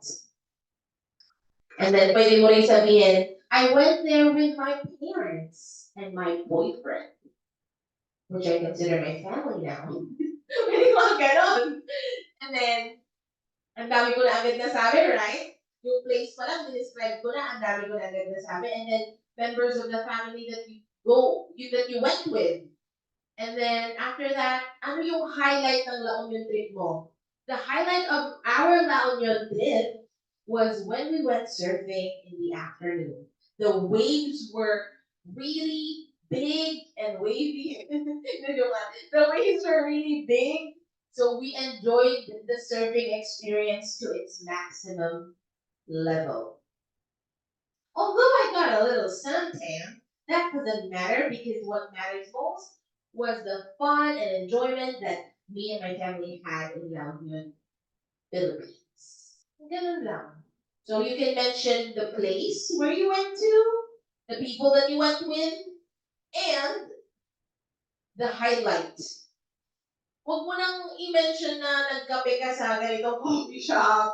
Yung mga details na gano'n doesn't really matter. Why? Kasi makikirita away ka. Mamaya mapunta na sa kape yung, yung ano mo, topic mo. Ang tendency niyan, one of the things that we did in La Union City is we went to this cafe and I ordered a hazelnut cappuccino. However, I didn't like the coffee compared to the other coffee that I tasted from the other coffee shop. O, di ba na carried away ka na? So instead of saying the small details about your trip, just focus on the highlight. Okay? At least you were able to substantiate your answer in a brief, concise, and coherent manner. Okay? Now, what if hindi ka naman talaga nakapaglibot? Or wala kayong chance ng family mo na mag-out of town trip? That's okay. Okay? Hindi naman talaga lahat ng family nag-out of town trip. Mamaya, broken family ka pala, or probably, hindi kayo ganun ka-bonded ng family mo, like Artins. Di ba? Or probably, kasi, may mga sumagot din na because of financial reasons, wala silang pang out of town. So, pwede mong isagot dyan. To be honest, I can't remember a recent out of town trip, probably because we haven't had one most recently. Well, but if I if I'll be able to pass my IELTS examination and land a job in Canada, I would probably save money for it. And when I come back to the Philippines, I will treat my family to Boracay Island. Mga ganun sagot tayo. Hindi naman okay naman yun. I will treat them to Boracay Island, Philippines. Why did I choose Boracay Island? Because it's known to be the paradise of Philippines because of its white and pure white beach and crystal blue waters. Mga ganun. Ganun lang. So, okay lang din naman if hindi mo masagot. Be honest na lang. Okay? Yan. So, isa ding advice ni Sir Kevin, kung wala ka daw talagang maisip na sagot, at ang una mong naisip is mag-invento, pwede rin naman. Hindi naman niya alam yung totoo eh. Pwede mo rin sabihin na, let's say, hindi naman talaga nangyari. Okay? Let's say, one of my most recent trip with my family was when we went to Baguio City. It's considered the summer capital of the Philippines because Baguio City's temperature is much lower compared to other places in the Philippines. That's why so many tourists go there. So we went there with my aunt and my uncles. Actually, it was an extended family trip. But it was so fun because my cousins and I were able to bond again after years of not seeing each other. And the highlight of our trip was the strawberry taho. It's actually a strawberry pudding and it's eaten. Huh? Ano? Soybean pala, sorry. It's a soybean pala, which has a texture of a pudding. Di ba ganun naman yung texture niya pudding? So, it's popular in Baguio City because in Baguio City, they have the strawberry flavor, and strawberries are well known in Baguio City. So that was a really memorable experience. Or probably one of your highlights is when you went to the ang tawag dun sa may grotto ba yun? Yung may maraming horses. We went to the horse sanctuary na lang. Ano park? 2012 pa kasi ako last pumunta ng Baguio, kaya hindi ko na maalala. But what I do remember is that in Baguio City, you can find the white horses with pink dyed hair. Di ba? Pinakita ko yung student, sabi, huh? Is that a real horse? Yeah, it's a real one. It's animal cruelty though. Hindi, joke lang. Ganun lang. So, do you understand how you can coherently answer the questions? Okay? Make sure na not too many ideas. Kaya huwag kayong matakot sa IELTS. Maraming personal questions dyan na, may encounter. I can't believe we're just in slide 11. Bakit ganun? Ako pala yung na-carried away eh.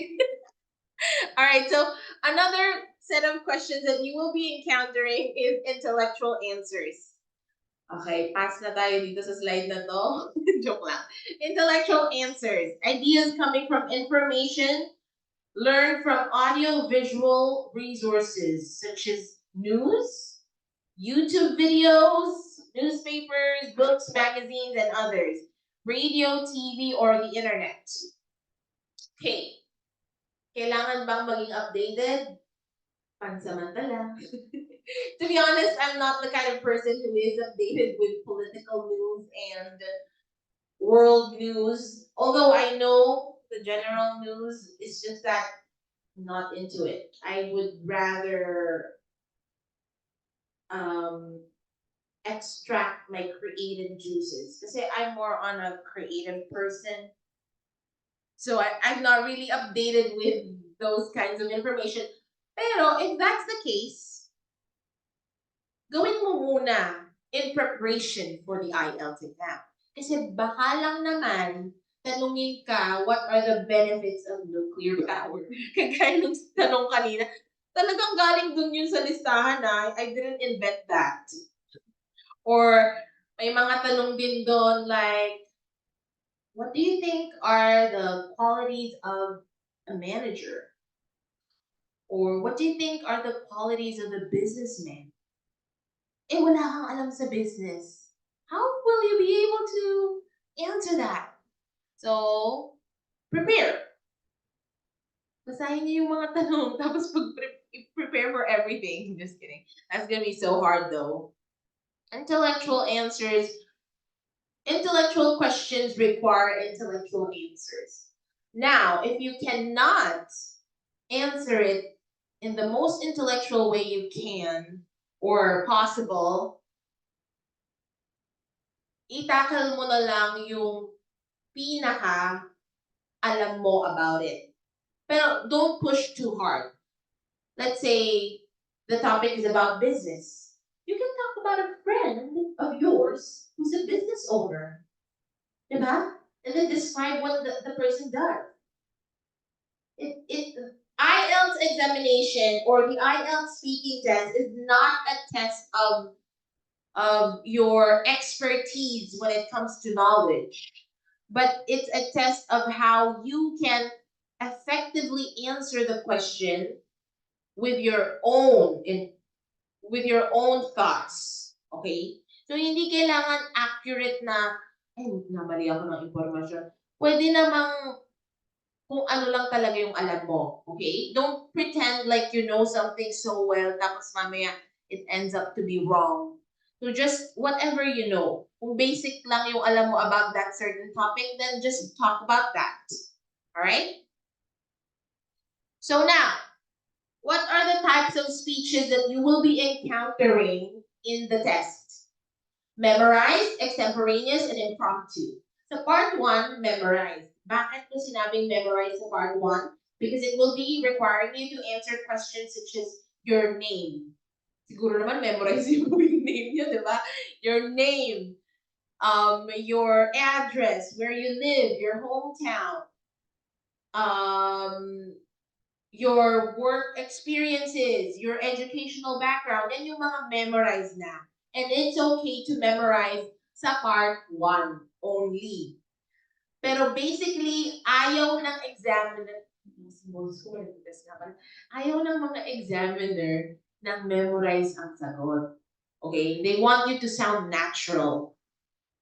But the thing is, kailangan mo din naman i-memorize yung part 1 kasi nga, dapat alam mo yung sasabihin mo sa educational background, sa work experience mo, di ba? Tsaka alam mo na yan, memorize mo na yan. Ikaw yan eh, buhay mo yan, di ba? We're not gonna talk about your neighbor here, we're gonna talk about you, your personal life. Now, extemporaneous. Yung part 2, magiging extemporaneous siya because you will be given a minute to prepare for an answer. Also, they will be giving you a piece of paper and a pencil or a pen. I don't know. It's either a pencil or a pen, but something that you can use to write. Bakit? Because you need time to prepare for part 2. Ang tawag po sa part 2, task cards. What does it look like? There's a specific topic, tapos may mga bullets po na sub-questions na kailangan mong masagot for that specific task. Okay? So you will be your examiner will tell you, all right, here is the pen and paper. You will be given a minute to prepare for an answer. At kailangan niyo pong 2 minutes in discussing that specific topic. Maiksi lang po ang part 2, 2 minutes lang. Pero extemporaneous. Because an extemporaneous speech is delivered with little preparation. Sa mga experience ko in high school, ang preparation namin is 3 to 5 minutes lang. Pero sa IELTS po, 1 minute lang. Okay? Pero madali lang naman kasi mga tanong din. Okay? Like, tell me about your parents. Ang sub-questions ay, who are your parents? Hindi, joke lang. Ang sub-questions ay, tell me about your parents. How did they raise you? What kind of discipline did they use? What is something that you, what is something memorable about your parents? Mga ganyan. If you want me to show you a sample, I would gladly show you a sample. All right. So, papakita ko na yung sample para sa mga newcomers natin na hindi pa nakaka-take ng one-on-one coaching session. You haven't experienced it yet, so I'm gonna show you what a speaking task card looks like.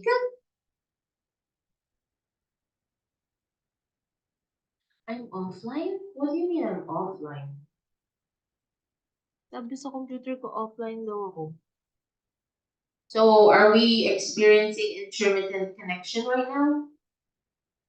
Oh, it's back. Nagkaroon lang ko ng konting bug. Alright, so what I'm gonna do is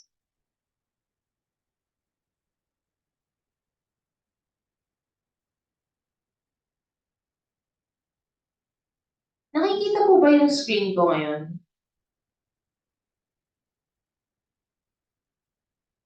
So, eto.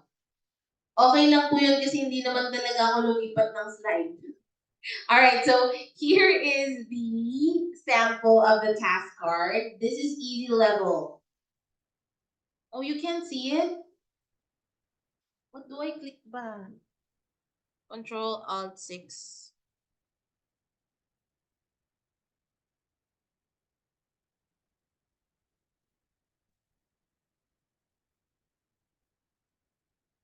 So, wait lang.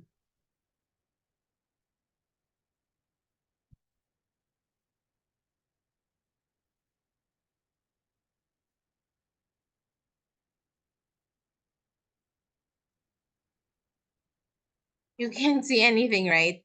Yun pa rin yung nakikita niyo sa screen. Tama ba?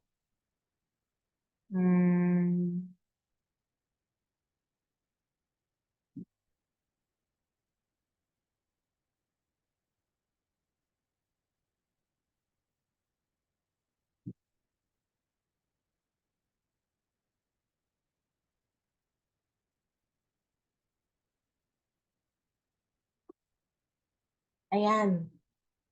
Okay na? Nakikita niyo na yung iba pa, right? Okay, so here.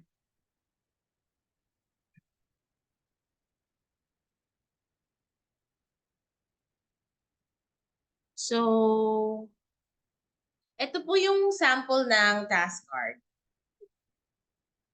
Your answer should include who the neighbor is, what he or she looks like, what makes you say he or she is kind, what are his, her other qualities. So let's try to answer this question.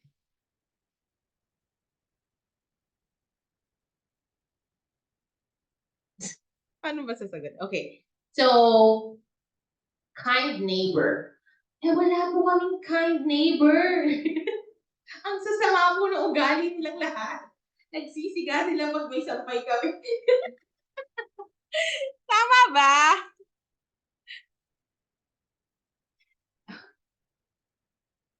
Right, so, invento ka na lang dito. Kasi wala talagang mabait na neighbor. Tapos ikaw pala yung intrimitidang neighbor eh, no? Well, there's a lady who lives across my street. Her name is Dolores. Dolores is a widow. Sadly, she never had her own child. She lives alone, especially when her husband left her a few years ago. She's a very kind lady with a very positive demeanor. She has a bright smile, chubby cheeks, white hair, and a very plump body. Very fluffy body. What she looks like daw eh, describe ko lang naman. And then, she's so kind because aside from being so positive, she bakes the best chocolate chip cookies ever. One time, she shared some with us, and I told her that, wow, you can make a business out of this. And the next time she offered it, she asked for payment. Joke lang. Well, aside from being so generous, she's also a very meticulous kind of person. I can see her backyard and her front yard. It's always clean. Probably because she lives with nobody else aside herself. And I also noticed that she's very stylish. Every time she leaves the house, she's wearing a very pretty dress and partnered with cute shoes and hair accessories. Miss Dolores is a lovely woman. I hope she finds another person in her life to accompany her. Mga ganyan lang. Alam niyo bang invento ko lang lahat ng sinabi ko ngayon? So it's not that hard, right? You can do it. It's possible na mag-invento. Pero sana nga may Aling Dolores sa harapan namin, no? Para meron ng free chocolate chip cookie. Yay! We all love chocolate chip cookies, right? Or hindi. Okay. Now, let's take a look at the difficult ones. Yung mga red, ito yung difficult. Oh, so, kung kahapon, green yung napunta sa inyo, ibig sabihin, inisihan ko lang. Kung red, alam nyo na, hinirapan ko. May mga nagre-react ba dyan sa Zoom? Okay, so, talk about what should be done to ease traffic congestion. Nakakaloka. Ginawa pa akong MMDA dito. Well, you can talk about the main causes of traffic congestion. Traffic congestion po ay heavy traffic. Hindi po tamang sabihin, ang traffic today. Shem, hindi ganun na. We say it's heavy traffic or there's traffic congestion. Okay? Or the streets are clogged with vehicles. Oh, pero huwag mo nang pahirapan sarili mo, sabihin mo ng heavy traffic. Di ba? So yeah, the main causes of traffic congestion, siguro naman may isip mo, di ba? Vehicles, or overpopulation, or rush hour, or hanggang doon na lang. Don't be carried away nga, and not too many ideas. Okay na yun.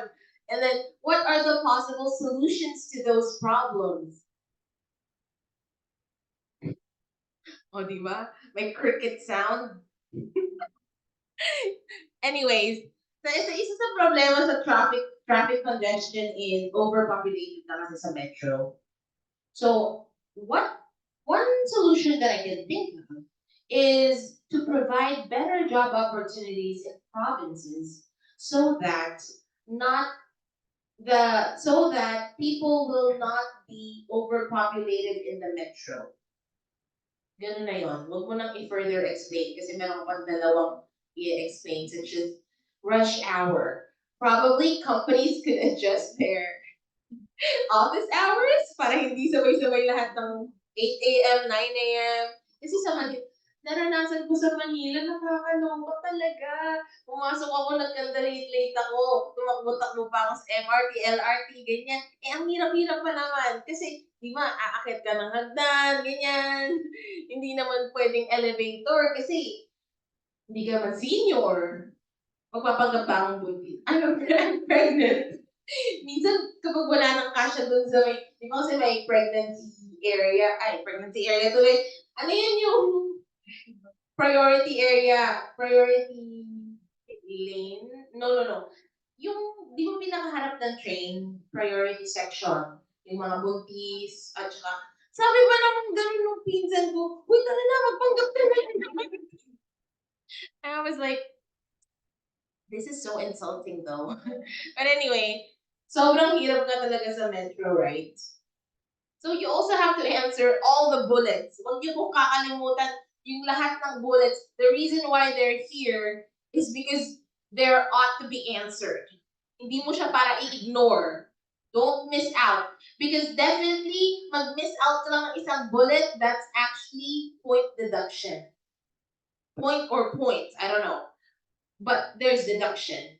Doon ka na mag-focus sa deduction. Do you think the MMDA is doing enough to solve the problem? Sorry, hindi ko lang natanggal yung bullet, pero tatlong bullet lang talaga yan. So, the MMDA, is it doing enough to solve the problem? No, they're just actually corrupting the money. Just kidding. They're not doing enough. But if they gave me the money they corrupted, that would be enough to solve the problem. Okay, so kaya hindi na ako, ayoko na mag-work sa Manila after nung na-experience ko yun. Nag-work from home na lang ako. Mas, peaceful, and less, it's more convenient. Ito pa, discuss the meaning of success. Para sa akin, mahirap to kasi success is subjective. So, it really is extracting your creativity on how to answer this effectively. Kaya wag natin i-underestimate ang part 3 ng test. Ay, part 2 ng test, sorry. Hindi ko lang napalitan ng level kasi tinamad na ako, pero hindi to level 1 na. Basta pag red, mahirap. Tell the examiner what time of the day you can work your best. Nahirapan din daw yung isang natapatan ng tanong na to. Kasi, una sa lahat, you don't work your best. So, paano ka makakaisip ng time of the day that you can work your best? I never work my best. I always procrastinate. I'm a mediocre employee. Just kidding, no? Well, again, invento ka na lang kung talagang hindi mo masagot to ng personal mong sagot. And then, tell something about a product you would not want to purchase. Isa to sa mga mahihirap na tanong. Kasi, ang isa sa lalabas din na follow-up question sa topic na to, sa part 3 naman, is,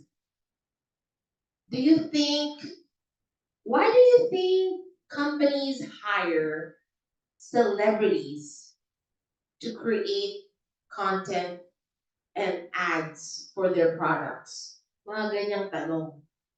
Eh, hindi ka naman mahilig mag-social media. Ano alam ko dyan? Buti na lang yung mga girls dito. I know you watch a lot of TikTok videos and YouTube videos of content creators. Sino yung favorite yung content creator? Sino ba yung mga sikat ngayon? Kat Galang. You know Kat Galang? Beauty influencer. Isa sa mga sikat na beauty influencers these days is, halatang di na ako nanonood. Maraming artista, heart evangelista, fashion, right? How about Kat Galang? I really like her. And then I also like Marge Maroquet. I don't know how to pronounce her freaking surname, but it's Marge. At magaling siyang mag-content creator about beauty and cosmetics. If you want to watch her, marami kayong matutunan sa kanya. But if you want to watch me, you can subscribe to my YouTube channel. Joke lang, wala akong YouTube channel. But I would like to have one in the future. Anyway, ayun na nga ang examples ng mga um, task questions sa part 2. Okay? Balik na tayo sa Zoom dito sa presentation. Mhm. Can you see it though? Yeah. Right. Teka lang, yung mga taga-Zoom pa. I'll share it. Wait, please. Ayan.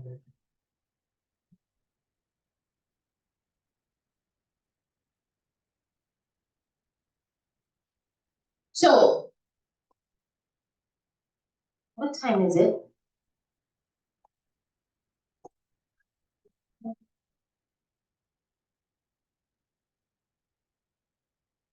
So, yun nga po, yung part 2, extemporaneous speaking, because you will be given a minute to prepare. And then sa part 3, impromptu. Impromptu means zero preparation time. Right after part 2, tatanungin ka na agad ng mga tanong.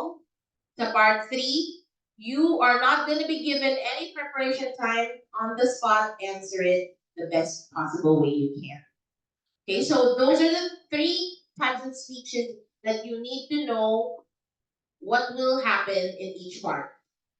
Now, variations of speech, informative speech. Magagamit niyo po to a lot because you will be informing them about you in the personal questions. On part 1, full of facts and figures tends to be boring. Persuasive speech, di gaano, because you're not selling a product here. You're just informing the examiner about your opinions and your facts about your life. Now, the demonstration speech naman, isa to sa mga pinaka-importante. Importante sa speaking subtest. Why? Kung magaling kang mag-demonstrate ng isang bagay or isang method, then you can effectively express what you want to say. Alright? Sabi nila, teaching is a skill. And may mga tao namang natural na sa kanilang magaling magturo ng isang bagay. But in this case, you have to help yourself develop good demonstration speech. Okay? Baka kasi mamaya ang itanong sa'yo, like, they ask about your daily routine, or probably they ask about an instructional technique that requires instructional techniques such as talk about how do you cook your favorite dish? May mga ganun din kasi tanong eh. So you have to know chronological order on how you demonstrate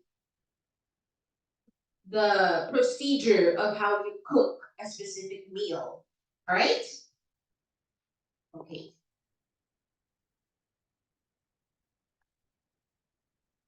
Confidence is the key. Okay. Paano nga magiging confident kung hindi nga skilled ang language skills? Kung hindi pa ganun ka-hone ang language skills, how will you be confident? Balik po tayo sa sinabi ko kanina, practice. Put yourself in the situation which is closest to the real experience. And one-on-one coaching is the answer. Okay? You're putting yourself in a situation where it is close to the real thing. In fact, mas mahirap pa nga ang mga tanong at mas mahirap pa ang one-on-one coaching kaysa sa actual interview. Kasi nga, we want you to be highly prepared for that moment in your life because that is the gateway to your success. That is the gateway to your dreams, right? So, you need to be confident. I know it's not easy. Hindi ko kayo matutulungan when it comes to confidence because confidence is an inner thing. It's something that you deal with on your own. Okay? Some people were born confident, like me. Pero hindi, joke lang. Hindi ako born confident. Actually, when I was a young child, I had inferiority complex. That was because of my surroundings. May sasabihin ako sa inyo. I think you've heard this before, but I'm not sure. Pero sabi kasi sa isang nabasa ko, that if you put a fish in a tank, it will only grow the size according sa surroundings niya. Hindi siya lalaki at hindi siya, it won't learn how to survive because nasa loob lang siya ng fish tank. Compared sa fish na nasa ocean. Okay? So, what I'm talking about here is your confidence level will not improve if you don't put yourself in a situation outside your comfort zone. When I was a young kid, sobrang shy and timid ako. Can you imagine that I'm speaking in front of you right now with this kind of energy or with this kind of confidence? So, no, right? Hindi nyo ma-imagine yung sinasabi kong very timid ako and very shy. Why? I'm gonna explain. This is a little personal, but I'm gonna share it, okay? My mom works as a DH abroad when I was young, domestic helper. For those who don't know what DH is. So, actually, she was a cook and DH at the same time. And she worked for a very rich company. How rich? Rich boss pala. How rich? Owner lang naman ng shipping company. Their house was located in a village, beachfront, kahit residential house lang siya, beachfront siya. They owned a lot of vacation houses in different islands in Athens, Greece. So, at the age of 5, my mom and I, she was already working there, but then she wanted to go home to Philippines because lumaki ako nang walang guidance of my mom, and she was feeling really guilty about that because I was growing up as a girl, tapos walang mom. So she said, I want to go home to the Philippines and for good, ayaw daw niya mag-abroad. But her boss did not allow her kasi nga, sobrang tiwala niya sa kanya at gusto-gusto siya. So, ang nangyari nun, sige, nagdali na lang namin dito yung anak mo since I'm an only child. So, I lived there sa bahay nila ng boss. Imagine how difficult that is for me. Kasi, kung pag nakatira ka sa bahay ng iba, hindi mo magagawa yung sarili mong kilos. I was in my room most of the time. I couldn't, may pool doon. May swimming pool. Pero hindi ako pwedeng mag-swimming kung kailan ko gusto kasi it's not my house. Napakalaki ng bakuran. It can fit around 2 helicopters. So ngayon, nabili na nila yung kabilang lote, baka 5 helicopters na ang fit. But it does have its own football field. Naglaland doon ang jet plane nila or helicopter nila sometimes. It has a pool sa harapan ng house. It has a really big garage and football field. But then I can't. No matter how big the house is, since ako, I'm just the daughter of the DH there. And I'm like, hindi ko pwedeng ikilos yung mga gusto kong ikilos because I am only confined to that kind of situation.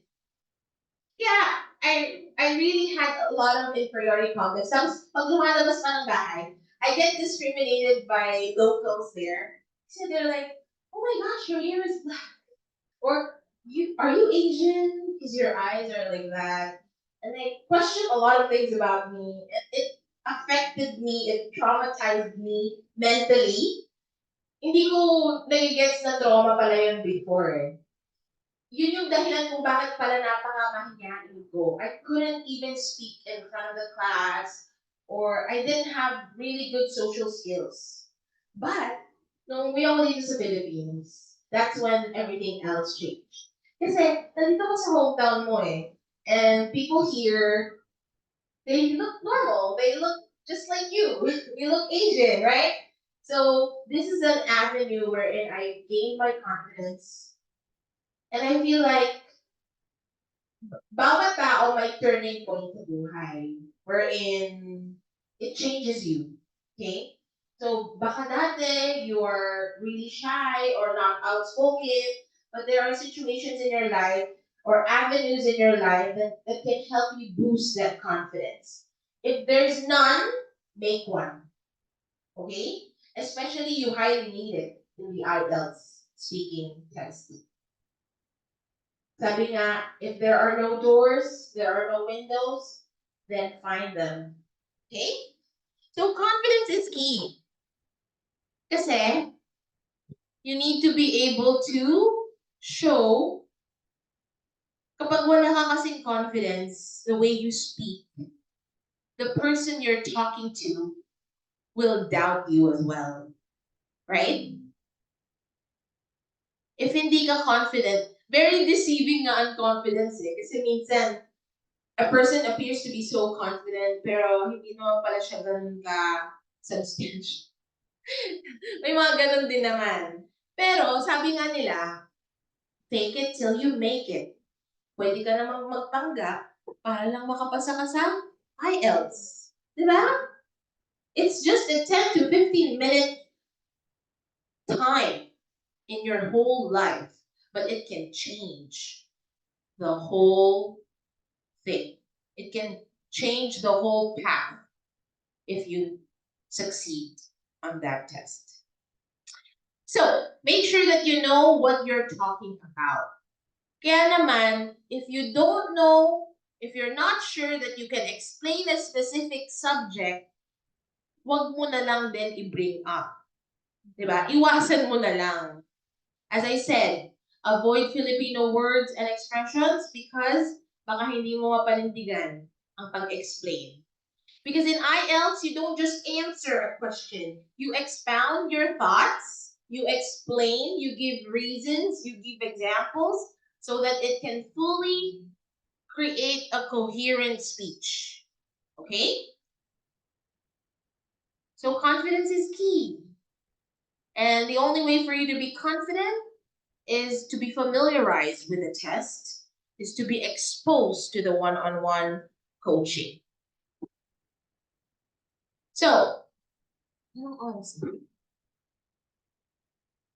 and we still have 30 minutes. Relax. This is opposite how you are feeling under pressure, but this is essential for your voice to remain calm and for your brain to think. Take deep breaths, give yourself a positive, affirming message, clench visible muscles, thighs, biceps, feet for a few seconds, then release. So, ito daw yung mga tips on how you can relax. Hindi ka relax ang speaking test because I myself experienced it and sobrang nerve-wracking talaga. Kahit na, tinry ko lang yung speaking test a month ago. And, I don't know, feeling ko ang dami kong lapses because I got carried away with some of my answers. Kasi nga, na-pressure ako eh. So, it is a situation wherein you will be feeling a lot of pressure. But the thing is, if you get used to the pressure, you will definitely not be so nervous anymore. Okay? So, relax yourself. And one way to relax is clenching your fist, your thighs, your feet. Clenching means making a close or like this. You clench it, okay? Like you make your muscles, you tighten your muscles, something like that. Taking deep breaths is also a good, effective way.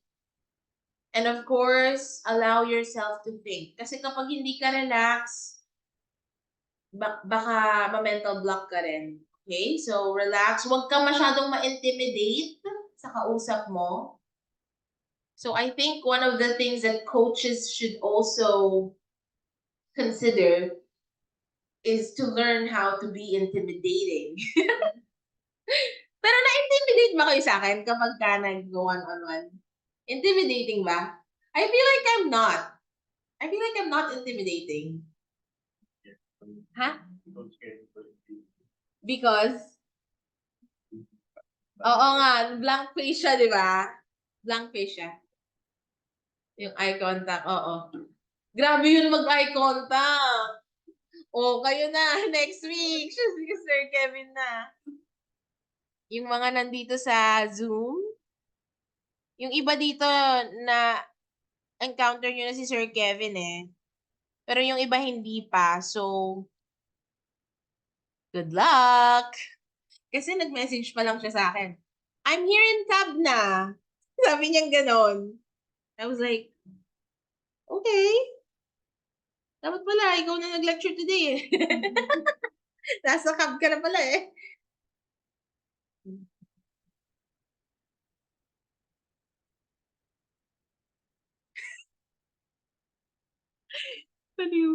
But I think he's gonna be, yeah, he's gonna be attending the classes on Thursday. Okay, next. Listen. Critical to thinking on your feet. Make sure that you fully understand the question. Focus on the examiner. Try to interpret what is being suggested by the question. Okay, so let's talk about the examiner.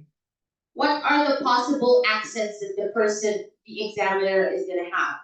American accent, Australian accent, and British accent.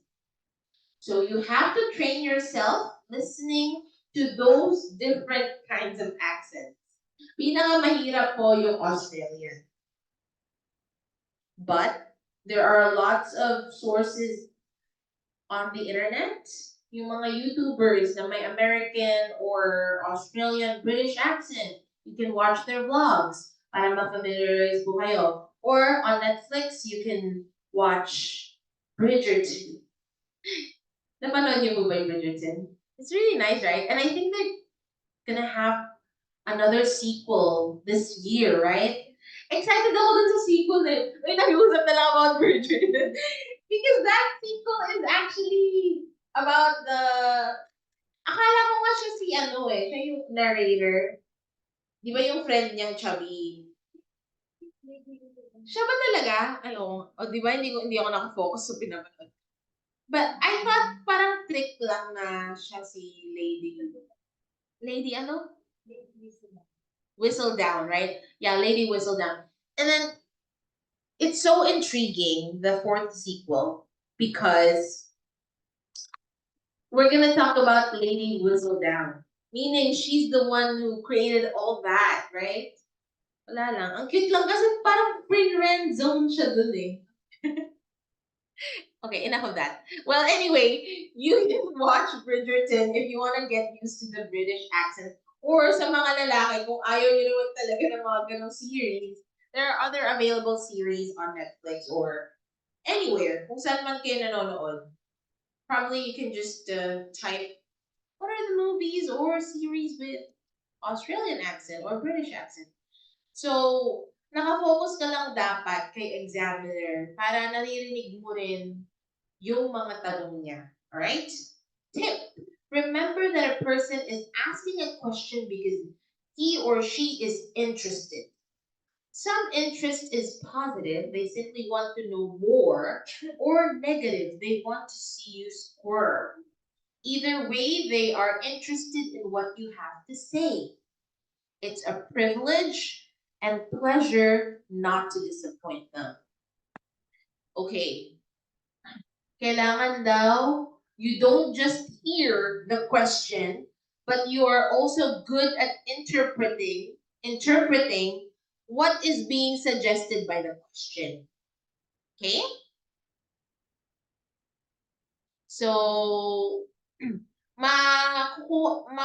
gigets nyo yan kapag when you pay attention to the tone of the question and to the task that it entails. All right? So, kailangan, kahit anong tono man yung how they deliver the question, if they seem interested in a positive way or in a negative way, either way, you have to do your best in answering. Okay? Have the question repeated. Ito yung diniscuss ko kanina. It makes you look concerned about giving an appropriate response, and courtesy matters. Okay. So sabi nila, if you didn't listen to the question really well on the first time, you can ask them to repeat. Can you please repeat the question? Or I'm sorry, I couldn't hear you. Could you please repeat the question? Pero wag iwasan sabihin ang pardon because pardon is a phrase and it's not really appropriate. Pardon just means sorry. But if you say I beg your pardon, it's a little too formal and we don't really need too much formality in the IELTS speaking subtest because as I said earlier, it's just as if you're talking to a friend.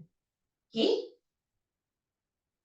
So instead of saying pardon or I beg your pardon, just drop that and just say, can you please repeat the question? Okay?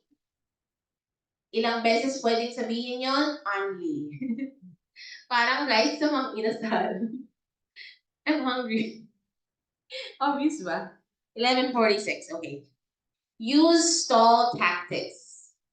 Don't just blurt out the first thing that comes to your mind. Narrow your focus. This brings the question down to a manageable scope. Use background statements to your advantage. Okay, ano ang stall tactics? Ito yung... Ah, yes, you can make use of that. Like, when is the right time to use on the very first part of your answer only, not in between, okay? So the stall tactic is like, I had it in the tip of my tongue, but it got interrupted by an idea. So, no, it's not you. It's me. It's me. Well, the stall tactics is just like you can paraphrase the question. It gives you time. It enables you to rethink and to narrow down your answer. Parang, kasi pag tinanong yung question, maaring marami ka ng ideas agad sa isip mo. So, you can say, let's say, what is your favorite dessert? What is your favorite food? One of the foods that I find most appealing. So habang sinasabi mo yun, 3 seconds, nakakapag-isip ka. Ano nga ba? Eh naisip mo, pizza, hamburger, fries. So, ang gagawin mo na lang, pigilan mo yung sarili mo. Sabihin mo, one lang, isa lang, isa lang. Okay, just talk about one. Because actually, you can already say a lot of things with just saying pizza or with just saying hamburger.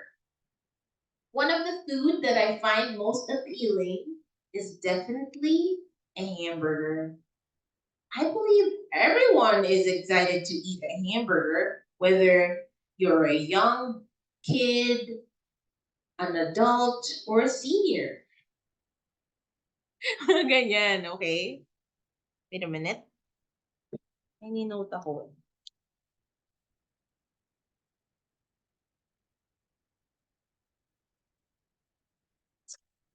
I'm having a headache already.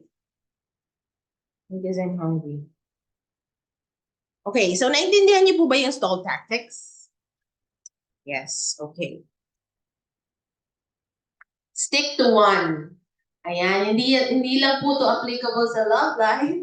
Applicable din po to sa IELTS. Stick to one point and one supporting piece of information. Ito, I would always advise the test takers na kapag lumabas ang agree or disagree type of question or task, Hindi ka para sumang-ayon at sumalungat at the same time. Why? You're gonna confuse yourself as well. So just stick to one. Whether you agree, just agree on it. If you disagree, disagree on it. Huwag kang half-hearted, okay? Kailangan, isa lang yung panindigan mo dito, alright? A lot of confusing things happen when you don't stick to one. Figuratively and literally speaking. Wala bang mga nagre-react sa Zoom dito? Feeling ko naka-on lang yung mga Zoom nyo pero di naman kayo nakikinig eh. Ganon din kasi ginawa ko before. Naka-on yung Zoom. Tapos sabi ni Kevin, Shannen, ano yung sagot mo sa... Hindi na ako nakasagot. Because I was cooking while I was listening. Yun yung disadvantage ng pag sa Zoom ka. A lot of things will distract you. But anyways, hala, natawa si Shen. Nagluluto ka ngayon, ano? Okay. Well, right. As I was saying, going back, if you agree on it, just agree on it. How can you prolong your answer? Simply by using the prep method. Okay? So what is the prep method? Point, reason, examples, point. Isa po siyang speech structure. Especially most effectively used when you're answering agree or disagree questions. Let's say the question is, do you agree that we should not feed cats or stray cats? Yun yung topic, okay? I agree that we should not feed stray cats. That's my point. Reason. There are several reasons why we should not feed stray cats. Reason number one is they will keep coming back. Reason number two, they will be inviting a lot of other cats. And reason number three, they can be cause of viral infections because if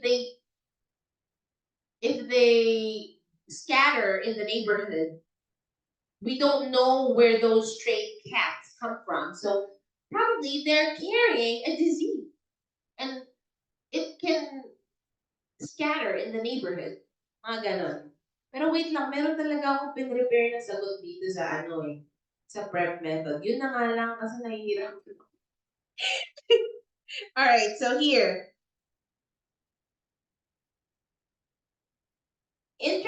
Isa to sa mga tanong na tinanong ko kahapon sa one-on-one speaking session. So, coaching sessions. Internet shopping versus mall shopping. Point. I think internet shopping is more favorable for me. Reason. It is more convenient, accessible, and offers various payment options. Reasons. Examples. Prep. Point, reason, example. With just a few taps on your screen, you can see options of different kinds of clothing. You can shop on the internet anywhere you want, whether you're in a cafe, in your kitchen, at the office. The best part is you can choose from different payment options, especially in the digital world. We are now accustomed to online payments. And most countries, they even run cashless. So, last one point, internet shopping may not be for everyone, yet it's a significant change in the society. Therefore, I agree that internet shopping is favorable. Mga ganun lang. So, di ba madali lang yung prep method? Yes. At least, nag-stick to one ka sa agree or disagree. Okay? Alam ko, pauwi na kayo. Pero wala pang 12. 11:53 pa lang. Task 1. This is the start of your IELTS examination. Remember, first impressions last. Ang masama kasi, may mga tao talagang hindi consistent. Ang tipong magaling lang sa umpisa. Best foot forward lang sa umpisa. Ganun. Pero, bandang dulo, parang nag-lower na yung energy. So, kailangan mo consistency, okay? You need to be consistent.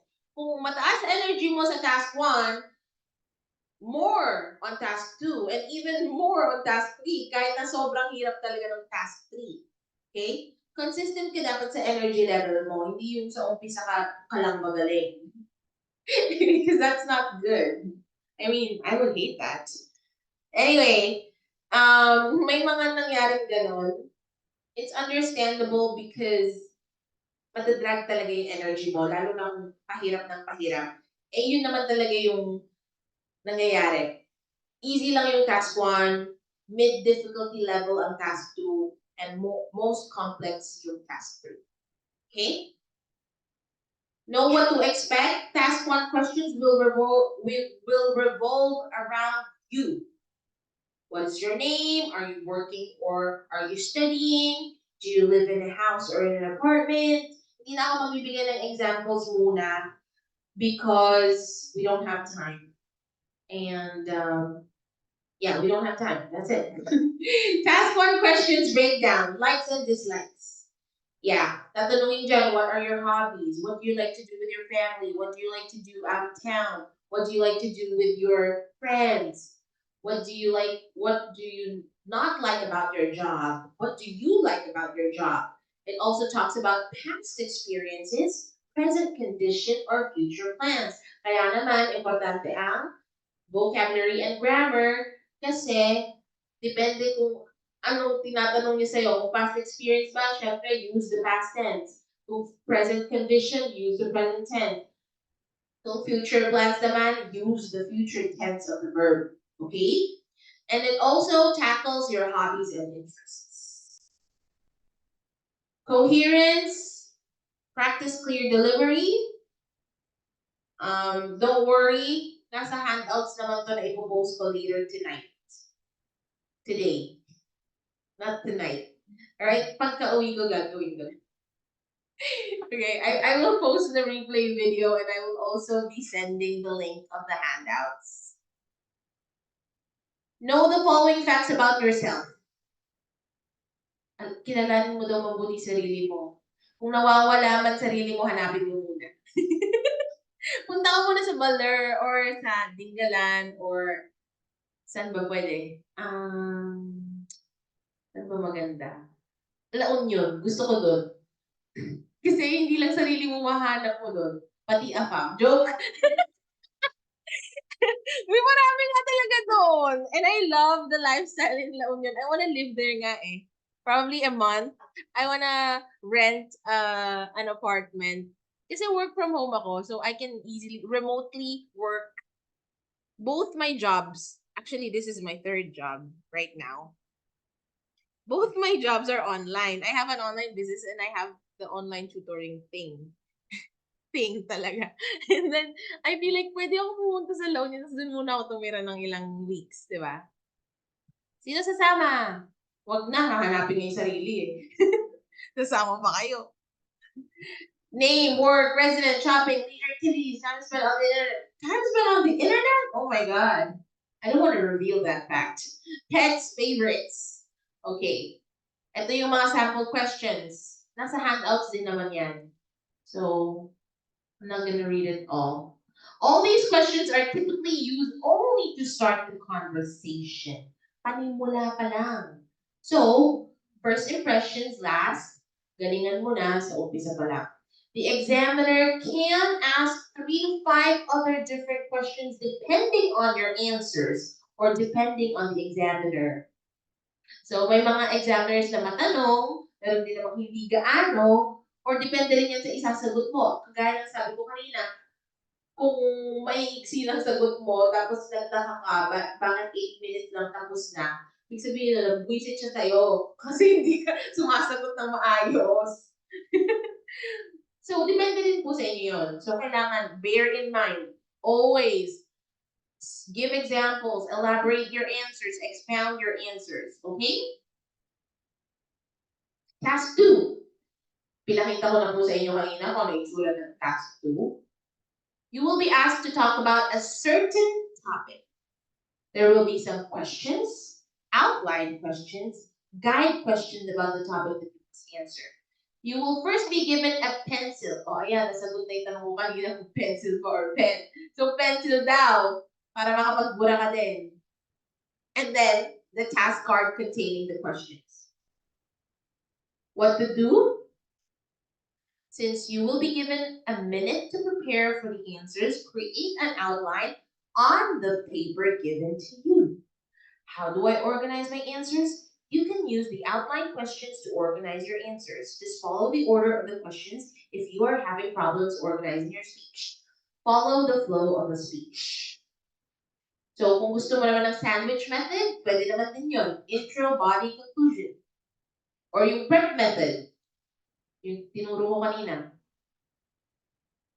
You will need to speak for a minimum of 2 minutes to answer the task. Examiner usually gets a task card from you before you start speaking. Babawiin po ang task card. Hindi mo yan para tingnan habang sumasagot. Okay? It will be taken away from you. Ang sakit. Just be sure to answer all the questions. Do not limit yourself to the question. Provide as much detail and information. You will not be interrupted by the examiner during your delivery unless you exceed 2 minutes. So kapag 2 minutes na at sa tang pa ng salita, the examiner will stop you. Okay? Oh, tama na, Marites. Joke lang. Stop talking when the examiner tells you to do so. So follow instructions, ha? Stop talking when the examiner says so. Tell the examiner about the food you like the most. What this food is, how often do you eat this, where do you buy this food, why do you like this food so much. Si Kevin naglagay ng ice cream kasi favorite niya daw ice cream. Sa lahat na lang ng mga ano niya, lecture niya, ice cream yung example niya. Kevin, kailan ba mapapalitan? I hope you're listening to this right now. I mean, if he watches the replay video. So, ayan yung mga examples po ng task cards. Hindi ko na po iisa-isahin. Now, let's talk about task 3. Nagugutom na kayo, I know. Let me just finish this, okay? Task 3 is a two-way discussion. Why? Eh, kasi ganun nga eh. I don't know why. Joke lang. The thing is, the examiner will be asking you questions and follow-up questions. So, it's a two-way thing. All right? You will be asked questions which are related to the topic on the previous task. So, hindi ka naman pahihirapan masyado. Related naman pala sa task 2. These questions are more difficult than the questions asked in task 2. Mas mahirap lang kaysa sa task 2. Pero, related pa rin. That's good. Okay? Questions are usually abstract, which makes it more difficult. When we say abstract, ang hirap intindihin. But if you're good at that, then good. Or yeah, as I said earlier, if you get used to the task, then it gets easier along the way. These are the tips that you need to remember, take note of. Always aim to expound. Ito po tatandaan nyo sa IELTS. Yung iba nga, kahit pangalan lang, in-explain pa eh. My name is Shannen S. Tinio. Actually, this name comes from a Hollywood celebrity. Her name is Shannen Doherty. Do you know her? Sa mga oldies dyan, kilala niyo yun. Pero sa mga Gen Z, hindi niyo kilala si Shannen Doherty. You're bad. Just kidding.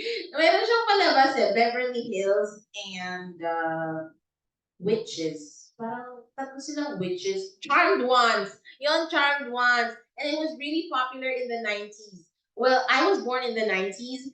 Pero di ko sasabihin ko anong year.